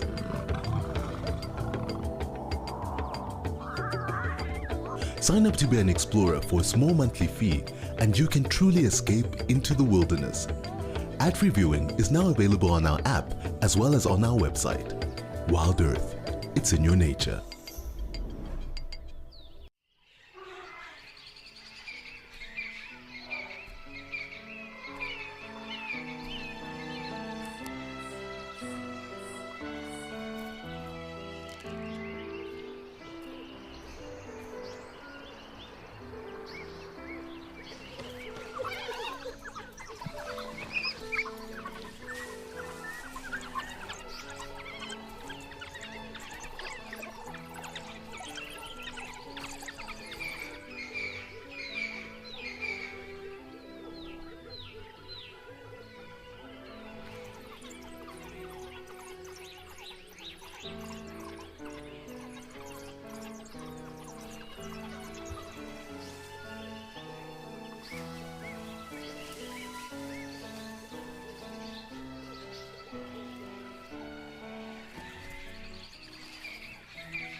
as a professional field guide in the African bush?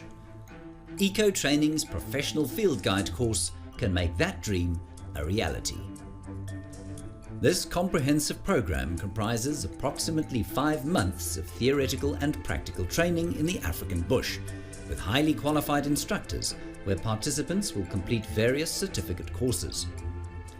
You'll learn essential skills such as animal behavior, tracking and identification, as well as gaining in-depth knowledge of the African bush and its ecosystems, all while living in a real-life safari camp. But the learning doesn't stop there. Following the theoretical and practical training, students will embark on a placement program period of 5 to 6 months. During this time, you'll work alongside professional staff and management at a property, putting your newly acquired skills into practice and gaining substantial practical experience. You'll be fully prepared for a fulfilling and rewarding career as a professional field guide. Enroll today, locally or internationally.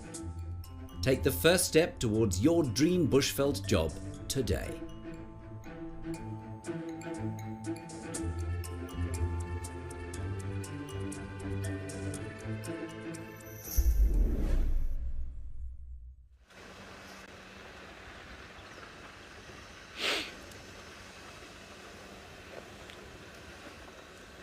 Alright, now I'm coming slowly towards Twin Dams, just to come and see if anything has popped out on this side. Still trying to follow up on the female leopard tracks and male leopard tracks. One's coming in from the east, and another one's coming in from the west. So, here's some kudu. Kudu. Let's see if I can get this right here. Sorry, I just want to go a little bit back here. We've got some nice kudu. Beautiful antelope, a youngster, yeah. The sun is a little bit on the wrong side here, but we'll have to try our best here. Oh, it's going to go, it's going to go. A young kudu calf. It's now just going to move across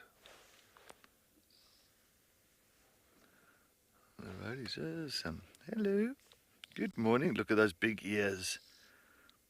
I was going to get a fright. Maybe he's going to start running quickly. Don't worry, we're not here. Mom's already gone across the road. And this young one is just to try and follow. Oh, maybe have a little bit of a browse. Yes. But aren't they beautiful? Look at those ears. Like satellite dishes on the side of their head. Great sense of hearing, and always, most of the time, they'll find them in these very thick areas in the rivers and like the drainage lines, eating on all the nice fresh leaves. It looks like a young female. Yeah, it's a young female.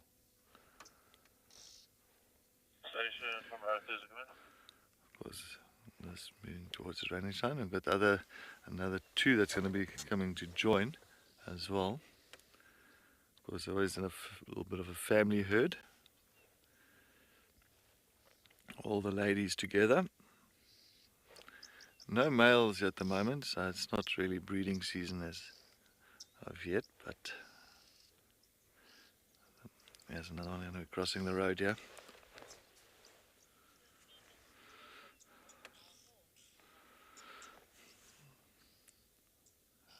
See a little oxpeck on the side of that female's neck, enjoying a little bit of an early morning meal.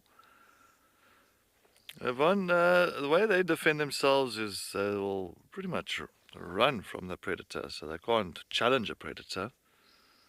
And hoping that those stripes on the side of their body helps them just to kind of break the outline of their body, so they're not that easy to see. There's another one coming. There's more here, Cameron.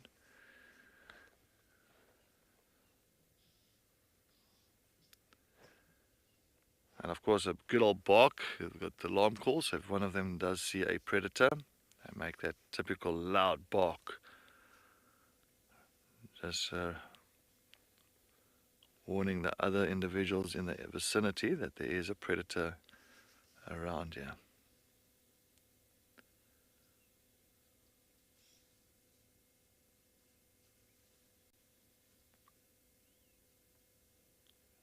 course, the males are quite stunning if we do get to see them. With those big spiraled horns.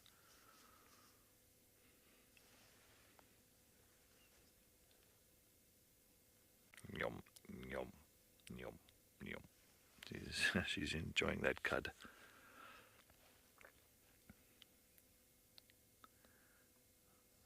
And look at those ears.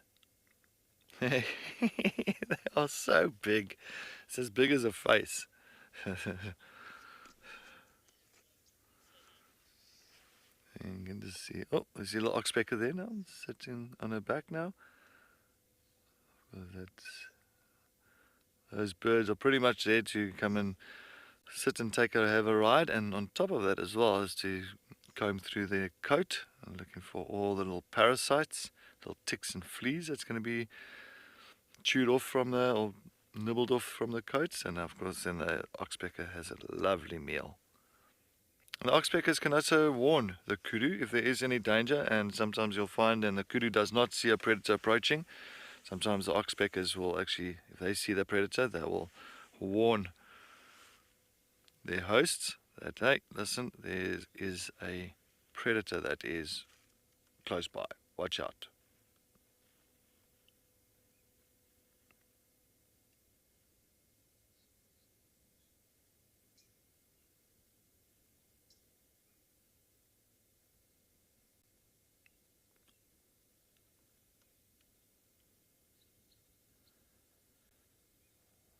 Beautiful girl.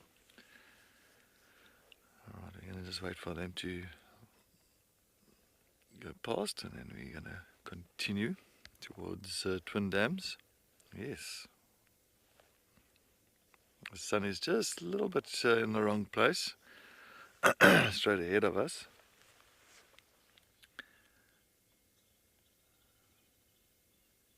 But it does give them a beautiful like shine on the outside of their body.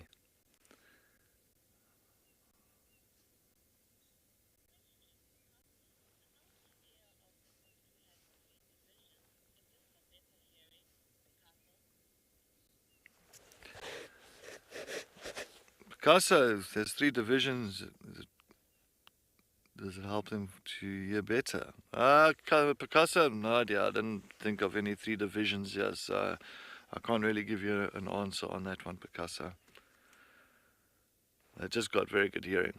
It's just pretty much like a satellite. It really kind of picks up on,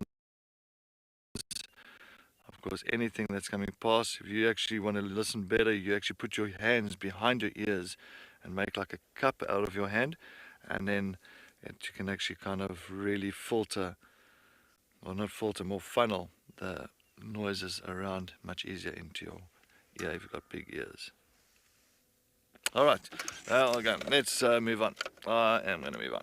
Alright, bye-bye. Thank you, kudus. Enjoy your day. Enjoy the drainage line. Bye. Be safe. Eat a lot of leaves.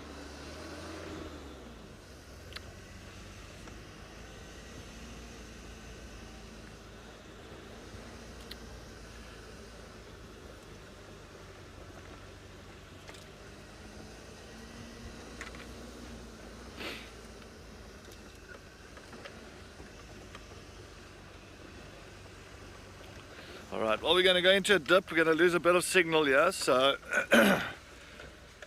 let's hopefully it stays good. Let's see if it stabilizes after this dip.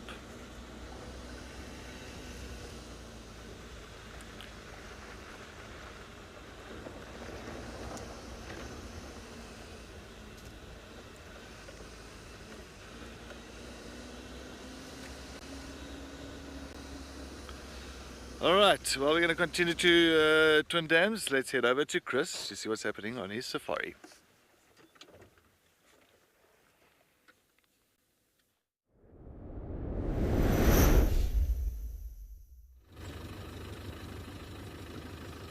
Yeah, finding cats these days are quite hard here at Pridelands. So now we're even heading towards the southwestern corner, to see if there's not perhaps some of the young ones hiding here. Again, driving slowly.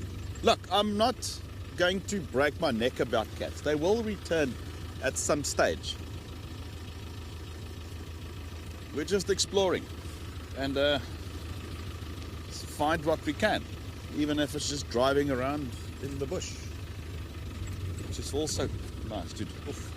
I keep on positioning myself in such a way that the sun is directly behind the camera. Anyway.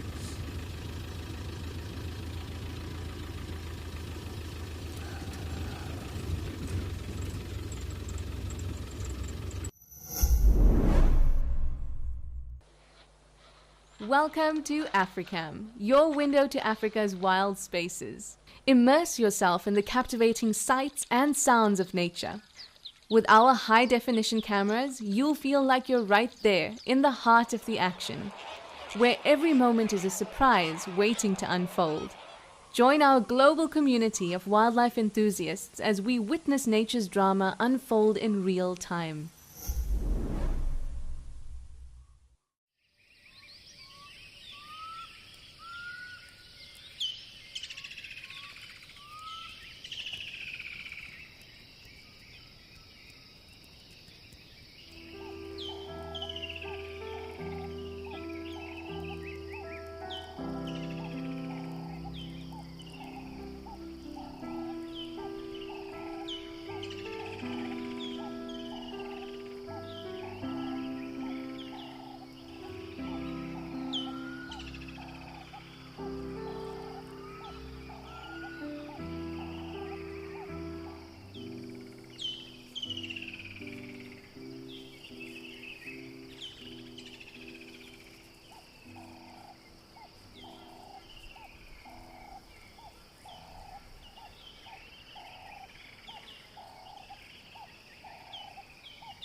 So how it works is you do a tracking assessment, 2 components, trailing of an animal, track and sign ID. But any of those 2 components, your end score in your assessments, if you have in the 70s, you'll be a level 1 tracker. In your 80s, level 2 tracker. If you score above 90, you get level 3. Should you get 100% in the assessment, you will get an invitation to join an assessment for the senior tracker. The senior tracker, they only ask level 3 tracks, difficult tracks, and sign. You do the assessment twice and you have to score 100% in both assessments. And then you can get the senior tracker component awarded. And then to be awarded the full senior tracker assessment, you have to have the senior tracker component of track and sign ID as well as trailing. So you'll be track and sign specialist, trailing specialist, and they both will then combine to form the very elite senior tracker, which is not an easy thing to accomplish. There are very few countrywide who's attained that qualification.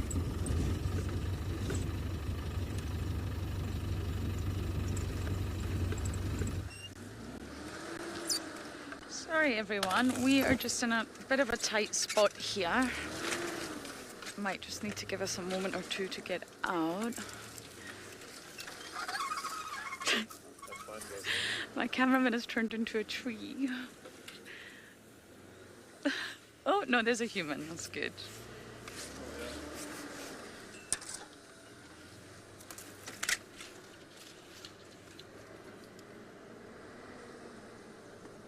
Wow, there is still a lot of water here. I am surprised.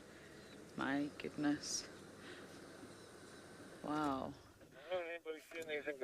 I used to drive here all the time. This used to be completely drivable, and then one of the bridges collapsed. Wow.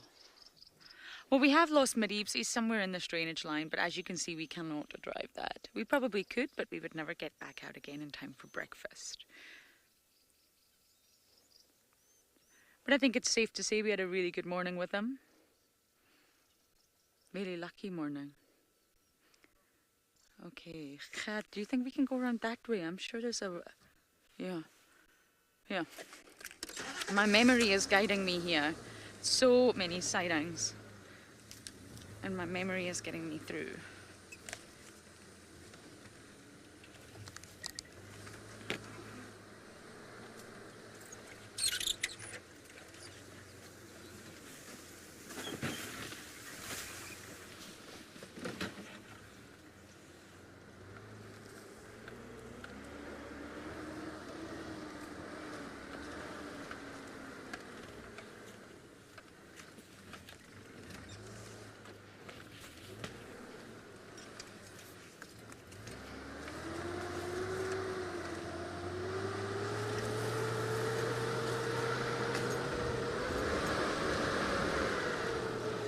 There we go. Sam, you are welcome. It was a fantastic morning. You gotta know when to call it. He's disappeared. This drainage line is quite hectic. But I am not complaining. I think we need to keep our eye on that monitor kill as well, because it may attract other attention. Okay, we're gonna send you guys over to Trish for now.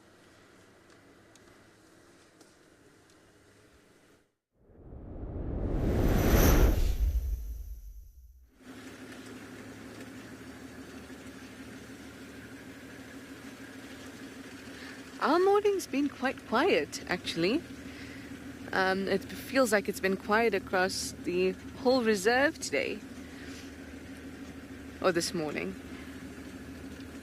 But I would really, really like to spend some time with elephants. It's always my favorite thing to do on the last day somewhere, because I really, really, really love spending time with elephants. And then we heard one in the distance, sorry.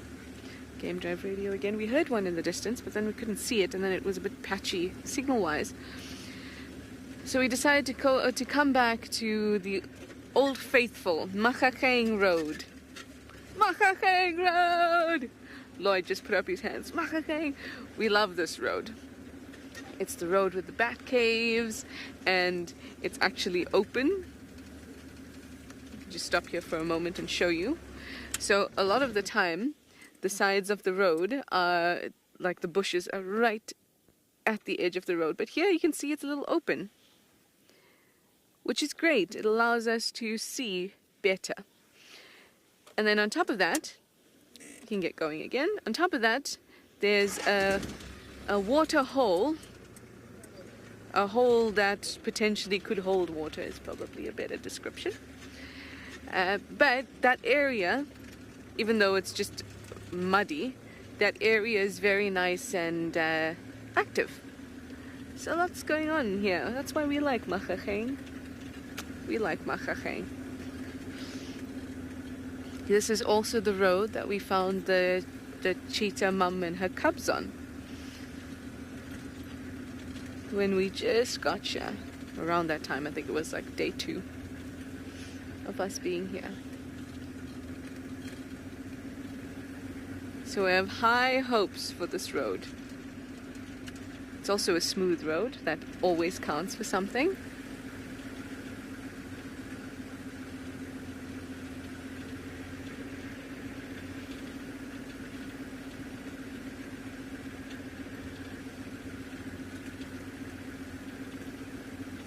And we have our first sign of life for the great Machacheng Road.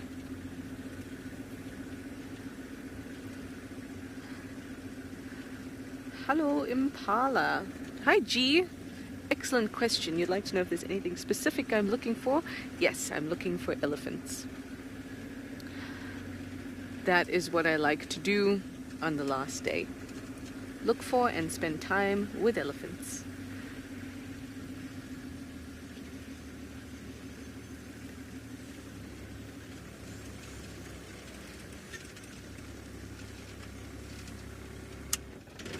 So the impalas, well, we know, I spoke to you about this before, that impalas like to rest where it is open.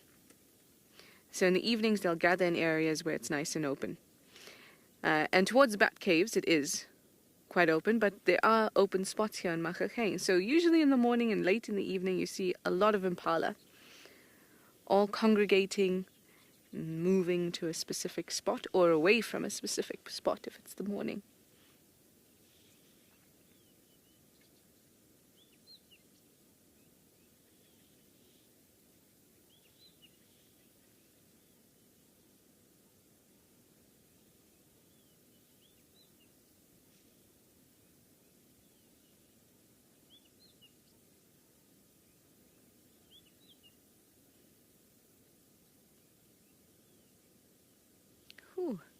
I was getting warm, getting this really nice, warm, bushy feeling.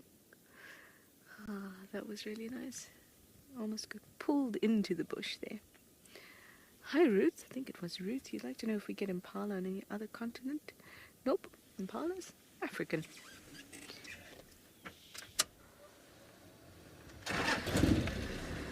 No impalas anywhere else, but it is an interesting, or it isn't a valid question, because there are certain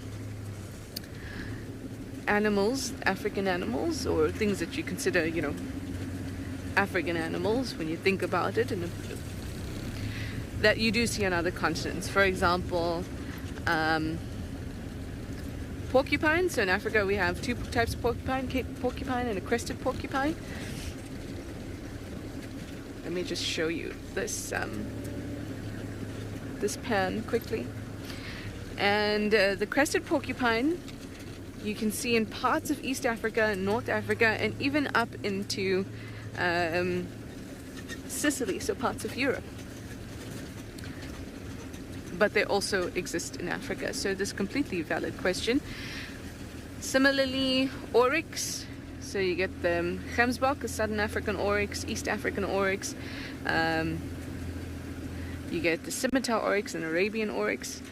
And those you might be able, or the scimitar and the Arabian. Scimitar, North African, but Arabian oryx you can see in the Middle East.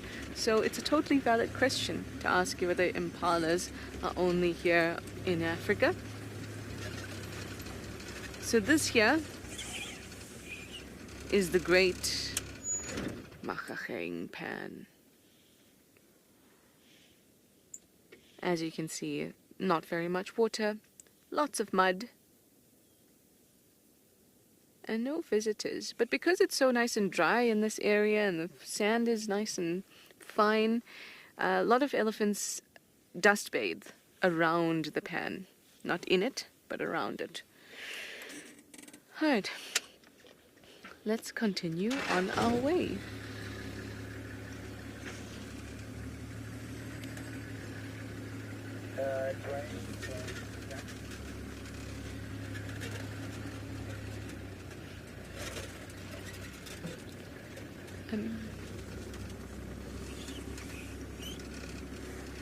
I may have to remove a layer soon. I'm still quite layered up. Can you see how big my sleeves are? This is my very extra large thing to put over everything else. Joe, you'd like to know if Madikwe is having an extra dry winter compared to everyone else? No. Madikwe, this is exactly as Madikwe winter would be. This is an area that is already characterized by arid conditions. Excuse me? Thank you, Hornbill. So, Madikwe is used to being dry. There's a couple things you can look for even if you don't know the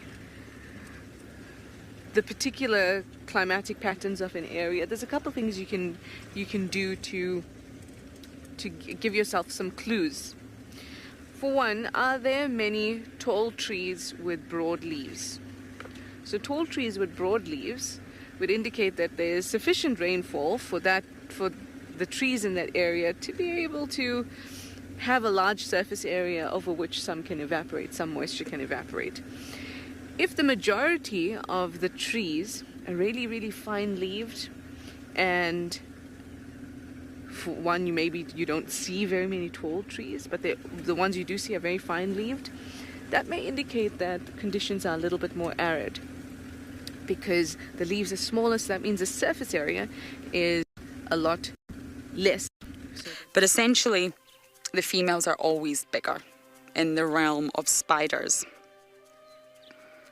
So I think this is a gardener, but I am hoping someone can clarify it. What is she up to?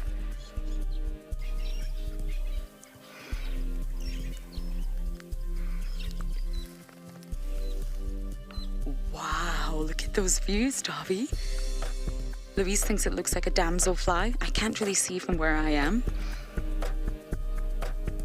And considering I came here a very dramatic arachnophobe, I'm very proud of how far I have came. So with the golden orb-web spiders, the females are said to reach 30 millimeters in length, and the males only go up to 5 millimeters in length. So there you have it. There is a drastic size difference between male and female. He looks like a tiny little dwarf in comparison to her. A bit ironic. We're ending where we started. It's funny, I'm reading a book right now called We Begin at the End. It's very good. But this is a live monitor lizard, a much smaller one than the one Marib's had. How do I know that? Well, we actually know the monitor lizard that he had.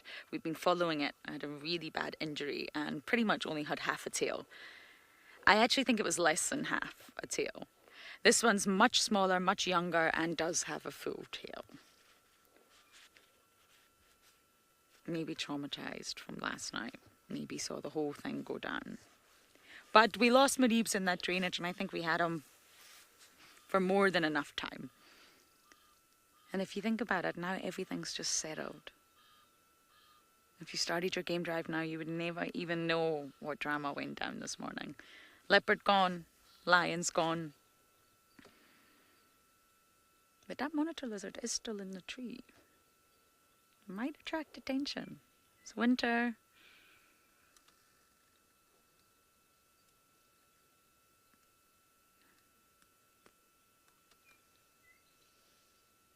Sorry about losing my decoy there.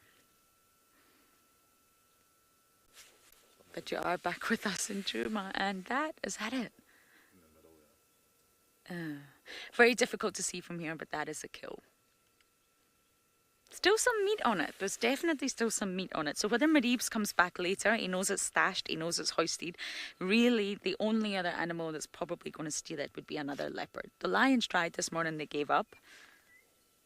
But if Klalamba or Mowati got a whiff, they may try and come up and investigate what it is. Or Marib's himself might come back later tonight. He is absolutely loving the Mowati. So would I if I was a leopard.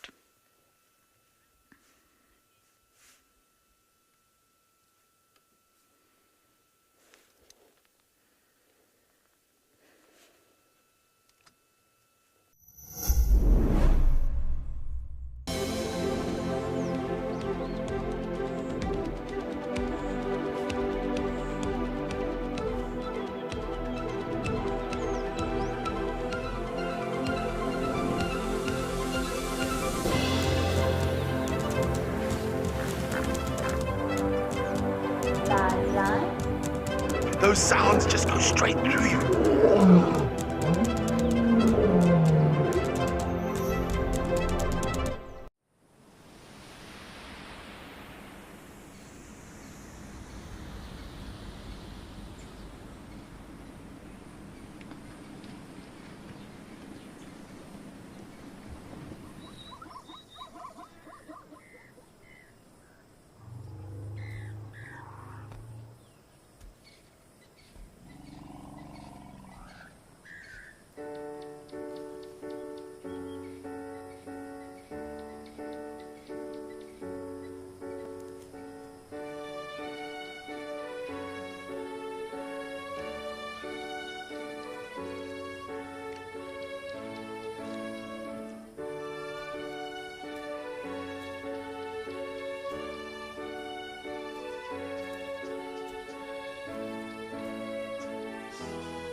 right, I'm just still busy safaring around, heading slowly towards Buffelshoek Dam to go see what's happening that side.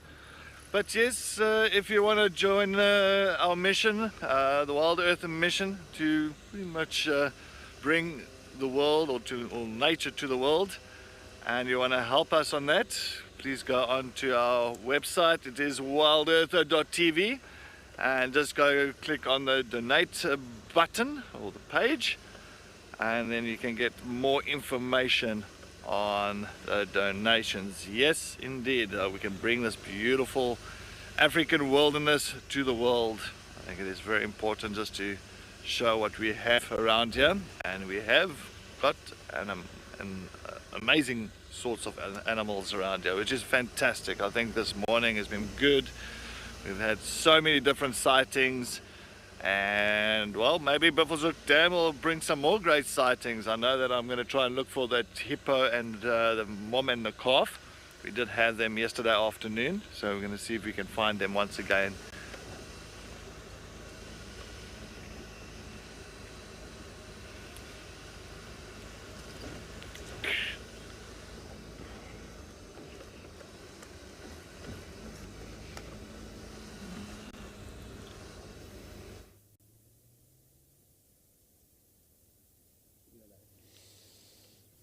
Finally, we've got an elephant, although we can just see its forehead, and I do not have room to maneuver the vehicle in such a way that we can see it more clearly.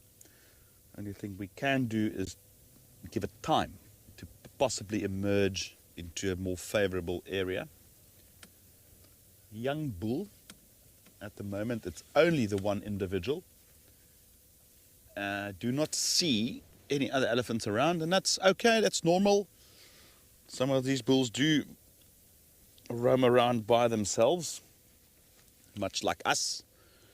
You have elephants that are introverts and some are extroverts, but also they can communicate over long distances. So he might have friends, but they might be a couple 100 meters away, and he is still able to speak to them.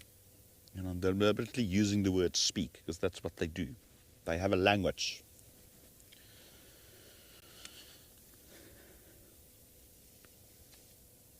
Nice easy morning, I must say. I think we've had some nice variety so far as we head into the late stages of the sunrise safari. What did we have? We had this elephant, we had some giraffe, beautiful giraffes, we had those owls, warthogs. I like it when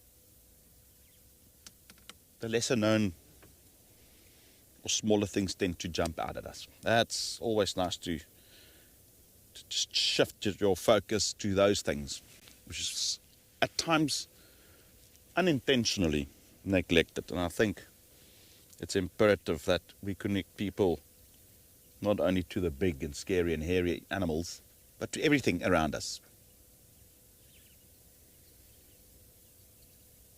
Even the plants. Well, here's a friend coming, BK. Let me just get to... Look at that. Joel says it's amazing how these animals can hide in the bush. Look at this elephant now. Oh, it's half trunk. Okay, let me just get my stick, because he might be a little bit difficult. He's got a known tendency to be difficult. Hello, boy. You can clearly see his tip of his trunk there. But he's friendly today. He's friendly for now. But he's always up to mischief. His eyes are soft. You can see how the eyelid is dropping. He's happy. He's not at the moment in a mood for trouble. Are you, half trunk? But he sneaked up on us because I didn't even hear him approach.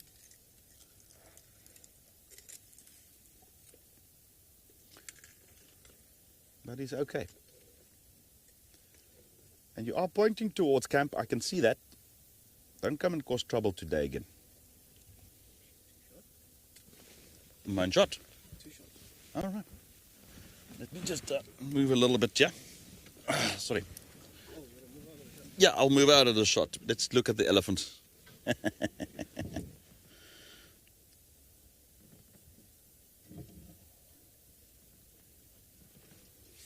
Dark man lover reckons South Africa's got such beautiful animals.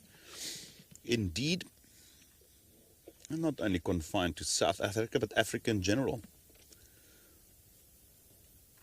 One thing I want to comment on is, I mean, obviously he's got that missing tip of his trunk, probably about 30 centimeters, including the prehensile tip, which is essentially like a hand. But if we look at his general condition, he's fine.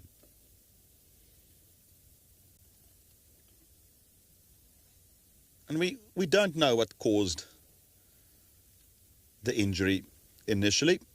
There's so many things that it could have been.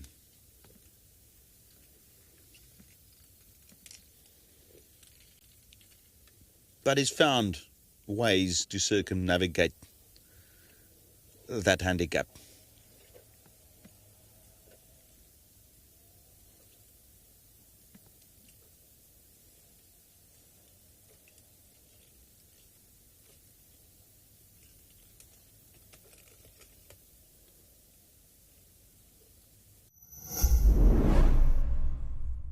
Do you love relaxing at a waterhole with the sights and sounds of Africa all around you?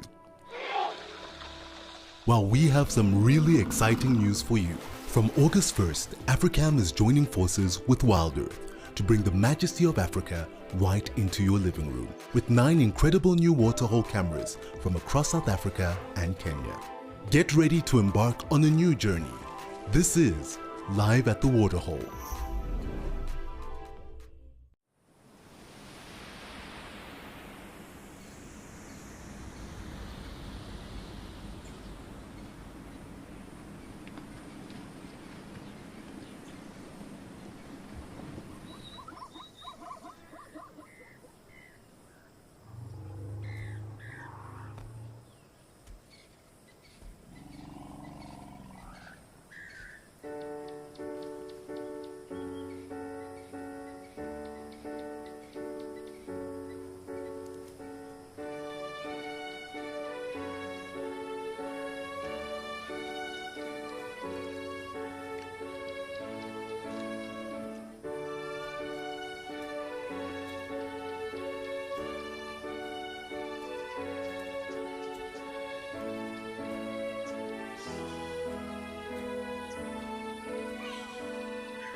Success! We found some elephants. Oh, Machacheng Road. You truly are a beauty. It's not a very large herd. I can only see about 3 or 4 elephants at this point. But you know how it is with elephants. You see one and that's when you notice the others. Your eyes just kind of get accustomed to them.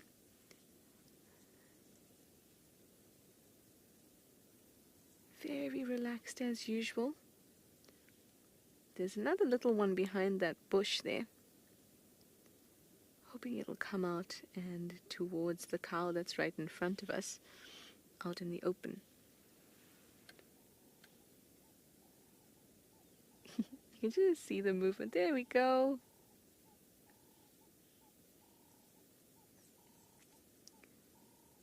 I think I miss elephants most when I'm not in the bush. Although I do obviously miss the leopards and I miss the hyenas so much. But I think the ones I really think about are elephants.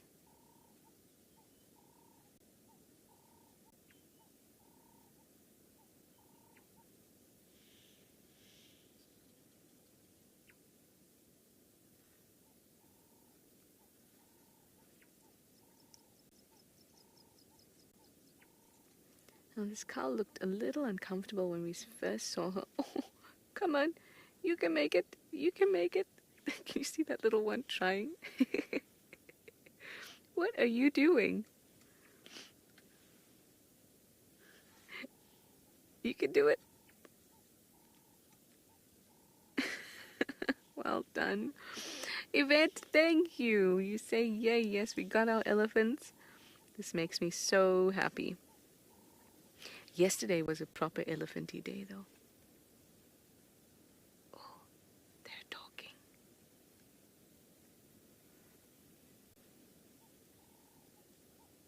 I think this youngster is looking for milk.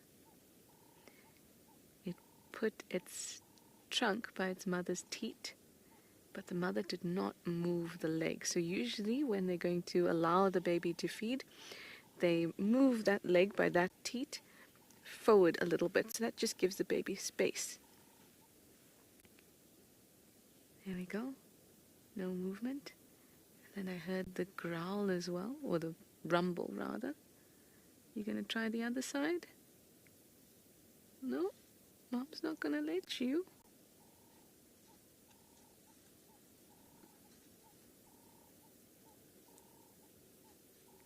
I mean, to be fair, this baby looks like it's about 4 years old.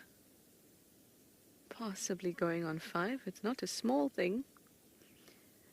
Its tusks are well and truly out. The emergence of tusks coincide with weaning age, so that about 2 to 3 tusks just start to poke out. But by 3 years old, they're obvious, and 3 to 5, they're very obvious. And if you can imagine, that's like breastfeeding a child with 2 pointy teeth. It makes it less comfortable for the mother, and so naturally, quite organically in fact, she will start to refuse the baby. Let me just reposition. They've moved off a little bit. Oh, it gives me a fright every time. So the game drive radio automatically comes on when you switch the vehicle on.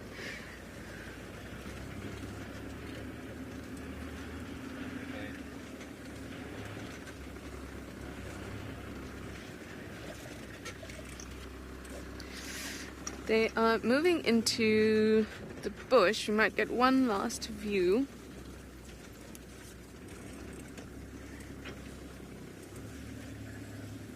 Kabuki, you say elephants are your favorite too? I'm glad to hear it, Kabuki. Oh, but Kabuki, I can't say that they're my favorite, but it's the animal that I miss the most. And I do love them. They are at the top of the list, but they share that top spot with other animals as well. Animals such as chameleons and hyenas and leopards. So, unfortunately, they share the top spot, but they're definitely up there.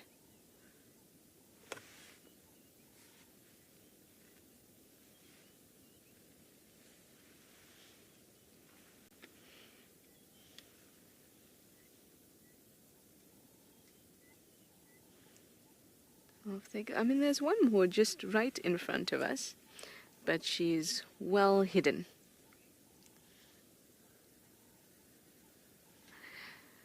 I think we will be fortunate enough to find more as we go, though. I hope so, at least. But Cedric is at the dam. Maybe he'll be able to find more elephants.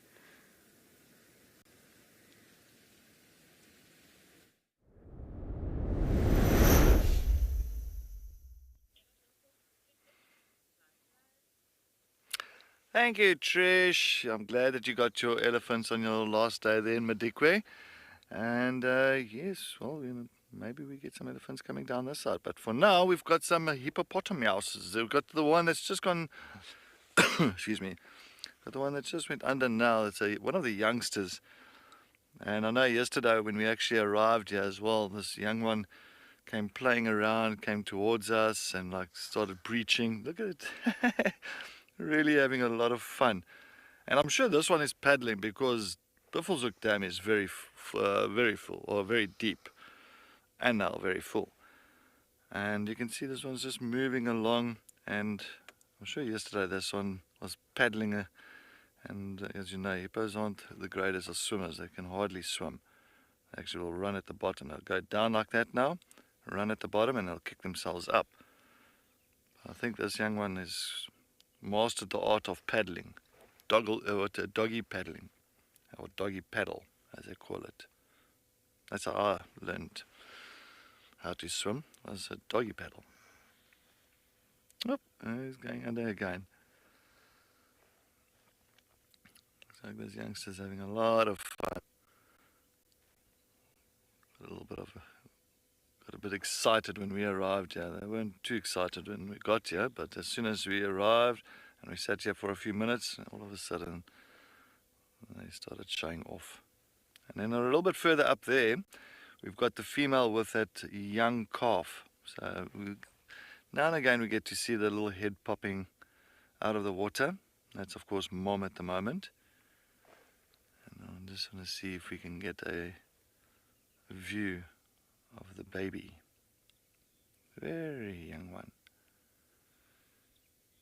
As I just thought now, because it's so young, I think these hippos are going to remain there. Oh, there. No, that's another older one. Where's the young one? So somewhere there. We're going to take a look. You'll see the small head. You'll recognize the baby. Very easily to distinguish between a juvenile, an adult, and a young one just by the size of the head.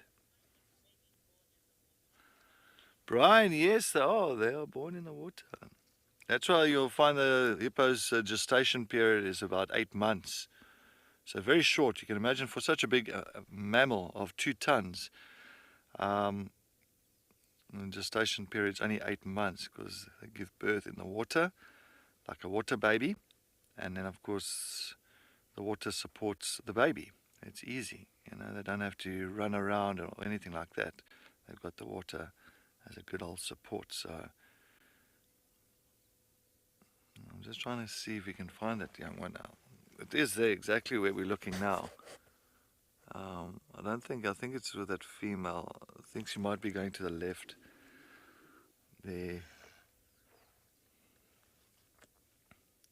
Somewhere there. She's in that vicinity.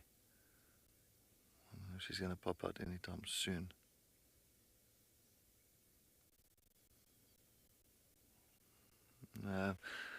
But maybe this afternoon when we come back here, I'll make my way back to Buffelshoek Dam. I'm hoping that they'll be on the outskirts, just busy sunning, just lying on the bank. I can't see that young one. But here's this this other one is just still doing little circles around here. I'm sure it's the same one as yesterday, because yesterday we had this juvenile doing like little laps, but like circles. It just goes in circles and takes notice of us all the time. I love this one. Look at it, looks like it's paddling. I'm sure this one's paddling. It's mastered the art of swimming. Well done.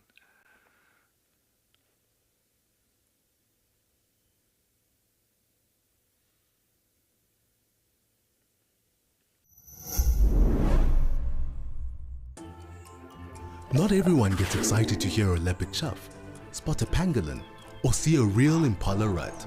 But if you are wild about the wild, you can become part of a community of like-minded nature lovers and share authentic wildlife experiences with the world.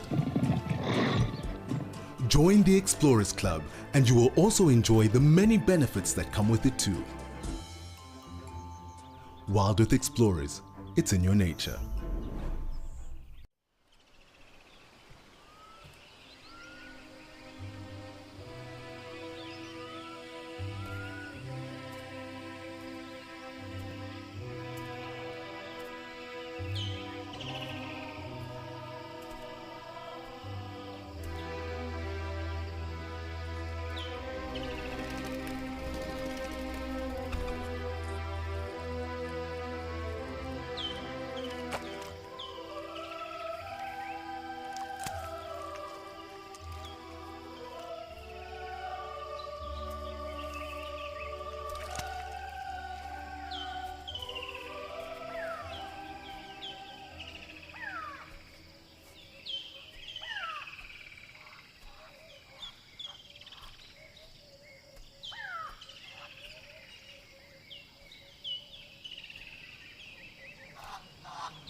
We are trying to spend some time with Mr. Wildebeest. He doesn't want to spend time with us, so we're looping around to try and catch up with them. It's slowed down a lot. It was a really hectic morning, as they say here, and then now it's slowed down right towards the end, getting ready for brekkie.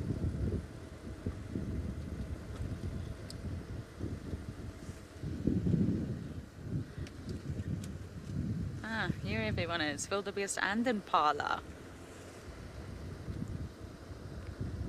I'll give you a bit of a long distance view here. Our wildebeest is never alone. We never have to worry about him. He makes lots of friends with lots of different animals. Zebra, waterbuck, impala, rarely other wildebeest. He maybe has identity issues, I'm not sure.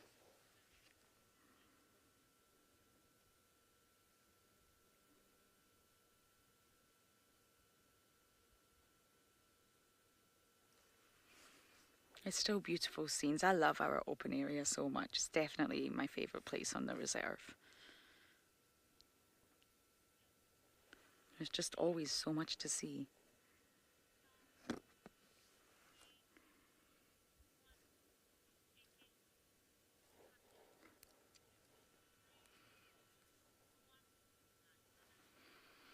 It's always nice to slow it down to these scenes. Everything's calm. Craziness over. It's hot. Well, it's hot for winter. Even these animals are relaxed. But what a morning, my goodness.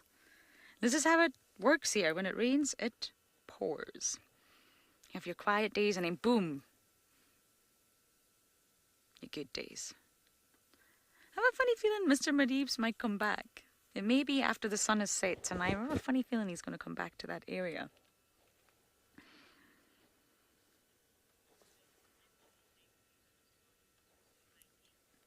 Mikey, he thinks he's many things. He's a bit of a chameleon. He blends in with all the different animals here. He went through a real zebra phase. He's really into the zebras, who seem to have disappeared, by the way. And he's very much back in his impala phase. But rarely do you see him with other wildebeest. Oh. I've seen him with the Inyala. There's lots of Inyala hanging around right now. He hangs with them too. He's a hanger. Social boy. Look, the impala are moving, so he's moving. He likes to be part of the gang. Understandably so. It's the safest way to be. I think let's loop round and try and see if we can get another view of him. He was canoeing moments ago. Canoe. Canoe.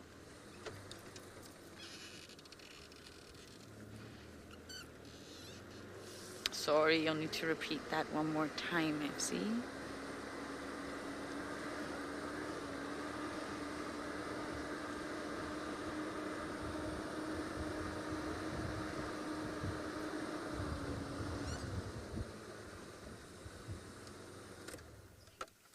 Tigs, you're asking about sable. No, we don't. We used to. I'm trying to think of the year that we last had sable here. I can't remember. 2016 or 2015. 2015 or 2016. Okay. Yeah, very possibly. We used to have sable here, but not anymore, I'm afraid. It'd be so lovely to see them. And the only sable I've actually seen in my experience are at a pet report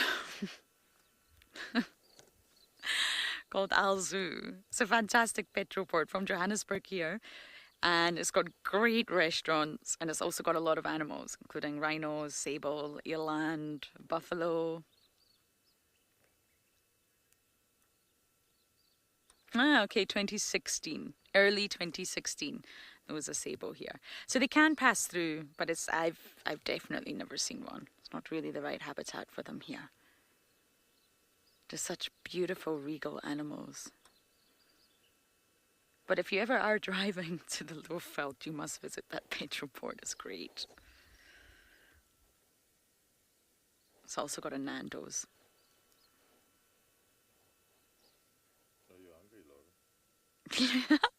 Yes. Gert's asking if I'm hungry. Oh, yes. It's that time. It's hungry time. I can't lie. It's been a very active drive. I bet you Cedric's thinking about food as well. I know that for sure.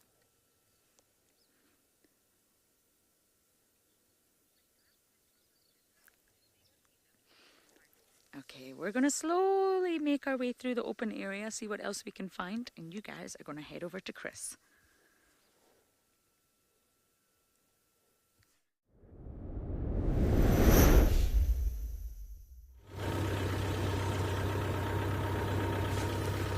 Left the elephant bulls that we had earlier, and we're also making our way further north, closer to HQ is where we are going to be charging our things, and we haven't done much of the north this morning, so we are slowly but surely heading there to position ourselves in that area. Hopefully en route we can find one last little thing, and if not, it's okay, we are just having fun. Some signs of buffalo around here, but not fresh. It's not fresh at all. I think that herd moved out. There's some buffalo bulls around in the area at the moment. We'll maybe target them.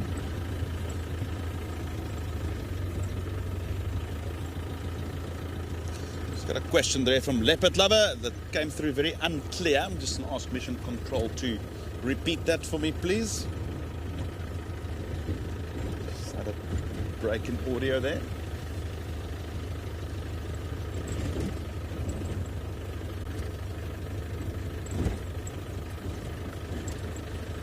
Ah, are there any Cape leopards near my new house? Yes, indeed. Indeed. They are well recorded in that area.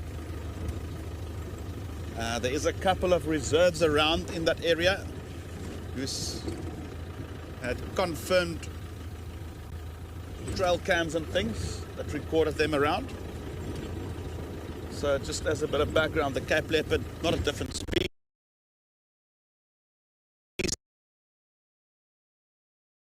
It's still the same species, same subspecies, but environment is smaller.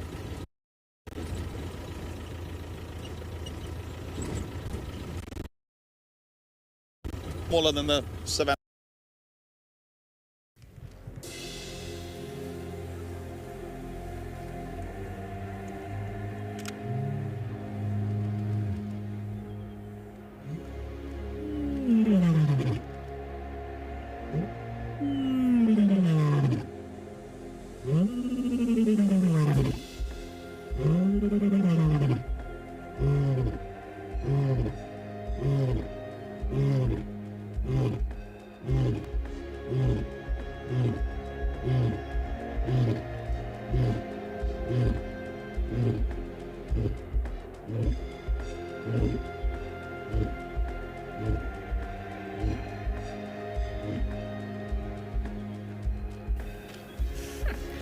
Well, that was pretty epic.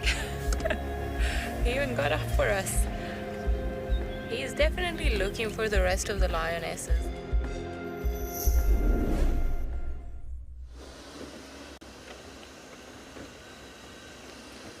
Alright, so I'm heading towards Gary Dam. I'm just going to go and quickly take a look around that side. I do apologise for losing Pridelands. Yes, I know Chris has moved down to the Western Cape, and funny enough, he's just down the road from where I stay. So, Chris, be scared. I'm coming to visit. Be very afraid. No, very nice. Nice to go down to the Western Cape. Nice to have those Cape leopards in that area. Well, it'll be good to see one. It'll be fantastic. I know that they have got the trap cams out. I know Byron, of course, our manager, he's got a friend that works for the Cape Leopard project, and of course, doing the trap cams and getting photos of those Cape leopards. So yes, it'll be nice to just maybe one day just go out there with the guys, go take a look, you know, in that vicinity, go out and see if we can pick up on any of those tracks, maybe track them down. That'll be fantastic. But I think it'll be quite a mission walking in those mountains. I think you'll have to have legs of steel to climb those mountains down, up and down, up and down. So yeah, it'll be interesting. It'll be nice to do.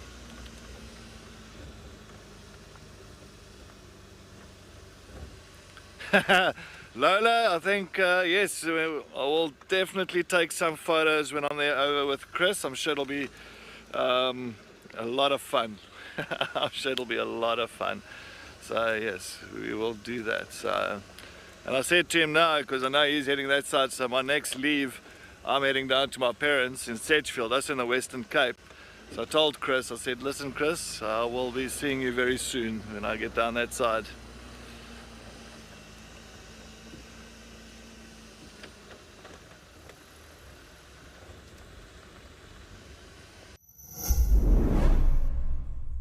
Did you know that the WildEarth team makes weekly behind the safari content?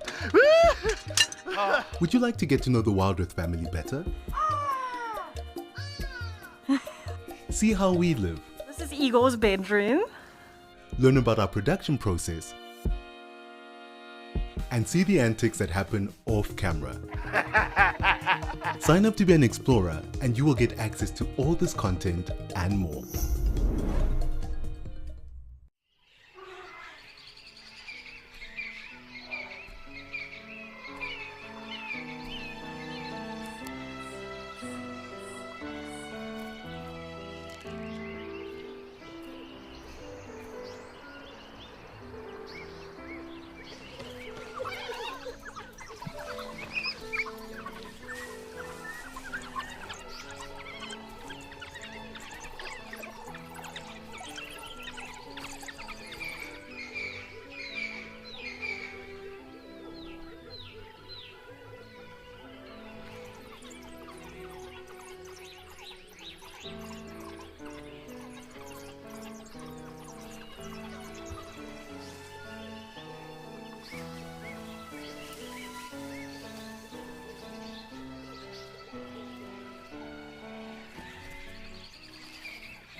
Trying to look for the green-winged petilia. We just had a green-winged petilia that just landed in front of us. I see something. I'll check here quickly with my binocs. But it's very difficult to get little birds. So yeah, I'll just try and scan with my bare eyes for now to see if any of those birds land back here around the dead log area.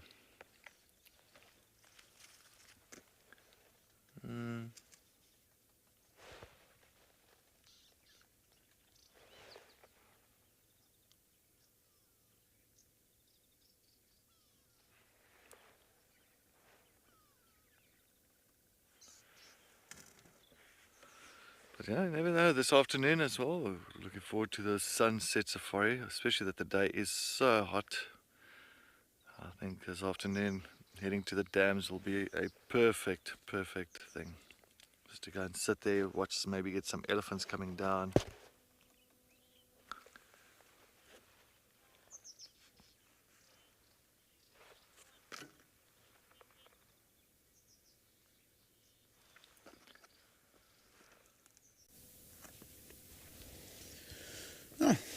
Very fitting to end the drive, what's left of it, with a nice couple of elephant bulls. And these are not the same ones we had earlier. This is definitely a different group right here at the waterhole close to our headquarters, right on the northern boundary, the central northern boundary of Pridelands. It's also where the proprietor of Pridelands resides.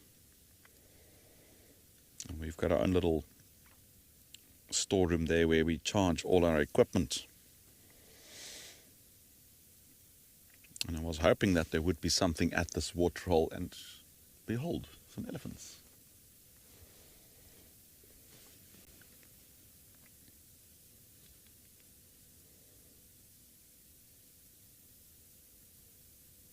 Charlotte is also saying what a beautiful sunrise safari this has been.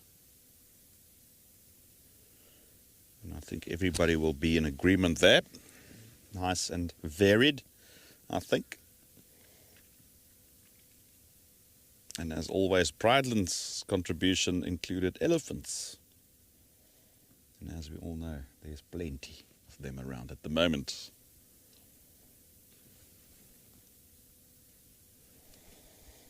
And being a warm day, they're going to drink a lot today. They will drink substantially more than the cooler days.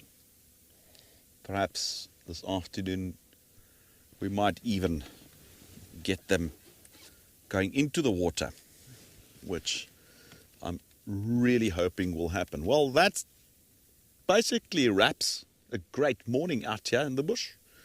And what better way to end it with elephants? And remember to join us this afternoon at 2:30 Central African time. And that's when the sunset safari will start. I'm looking forward to it. I'm heading off to have a scrumptious breakfast. But first we're going to put all our equipment on charge, head back to camp, and we'll start to get ready for this afternoon. I'm really hoping for some cats to come around. But if there's elephants, we'll take them. Enjoy the last couple of seconds of these elephants. We'll see you this afternoon.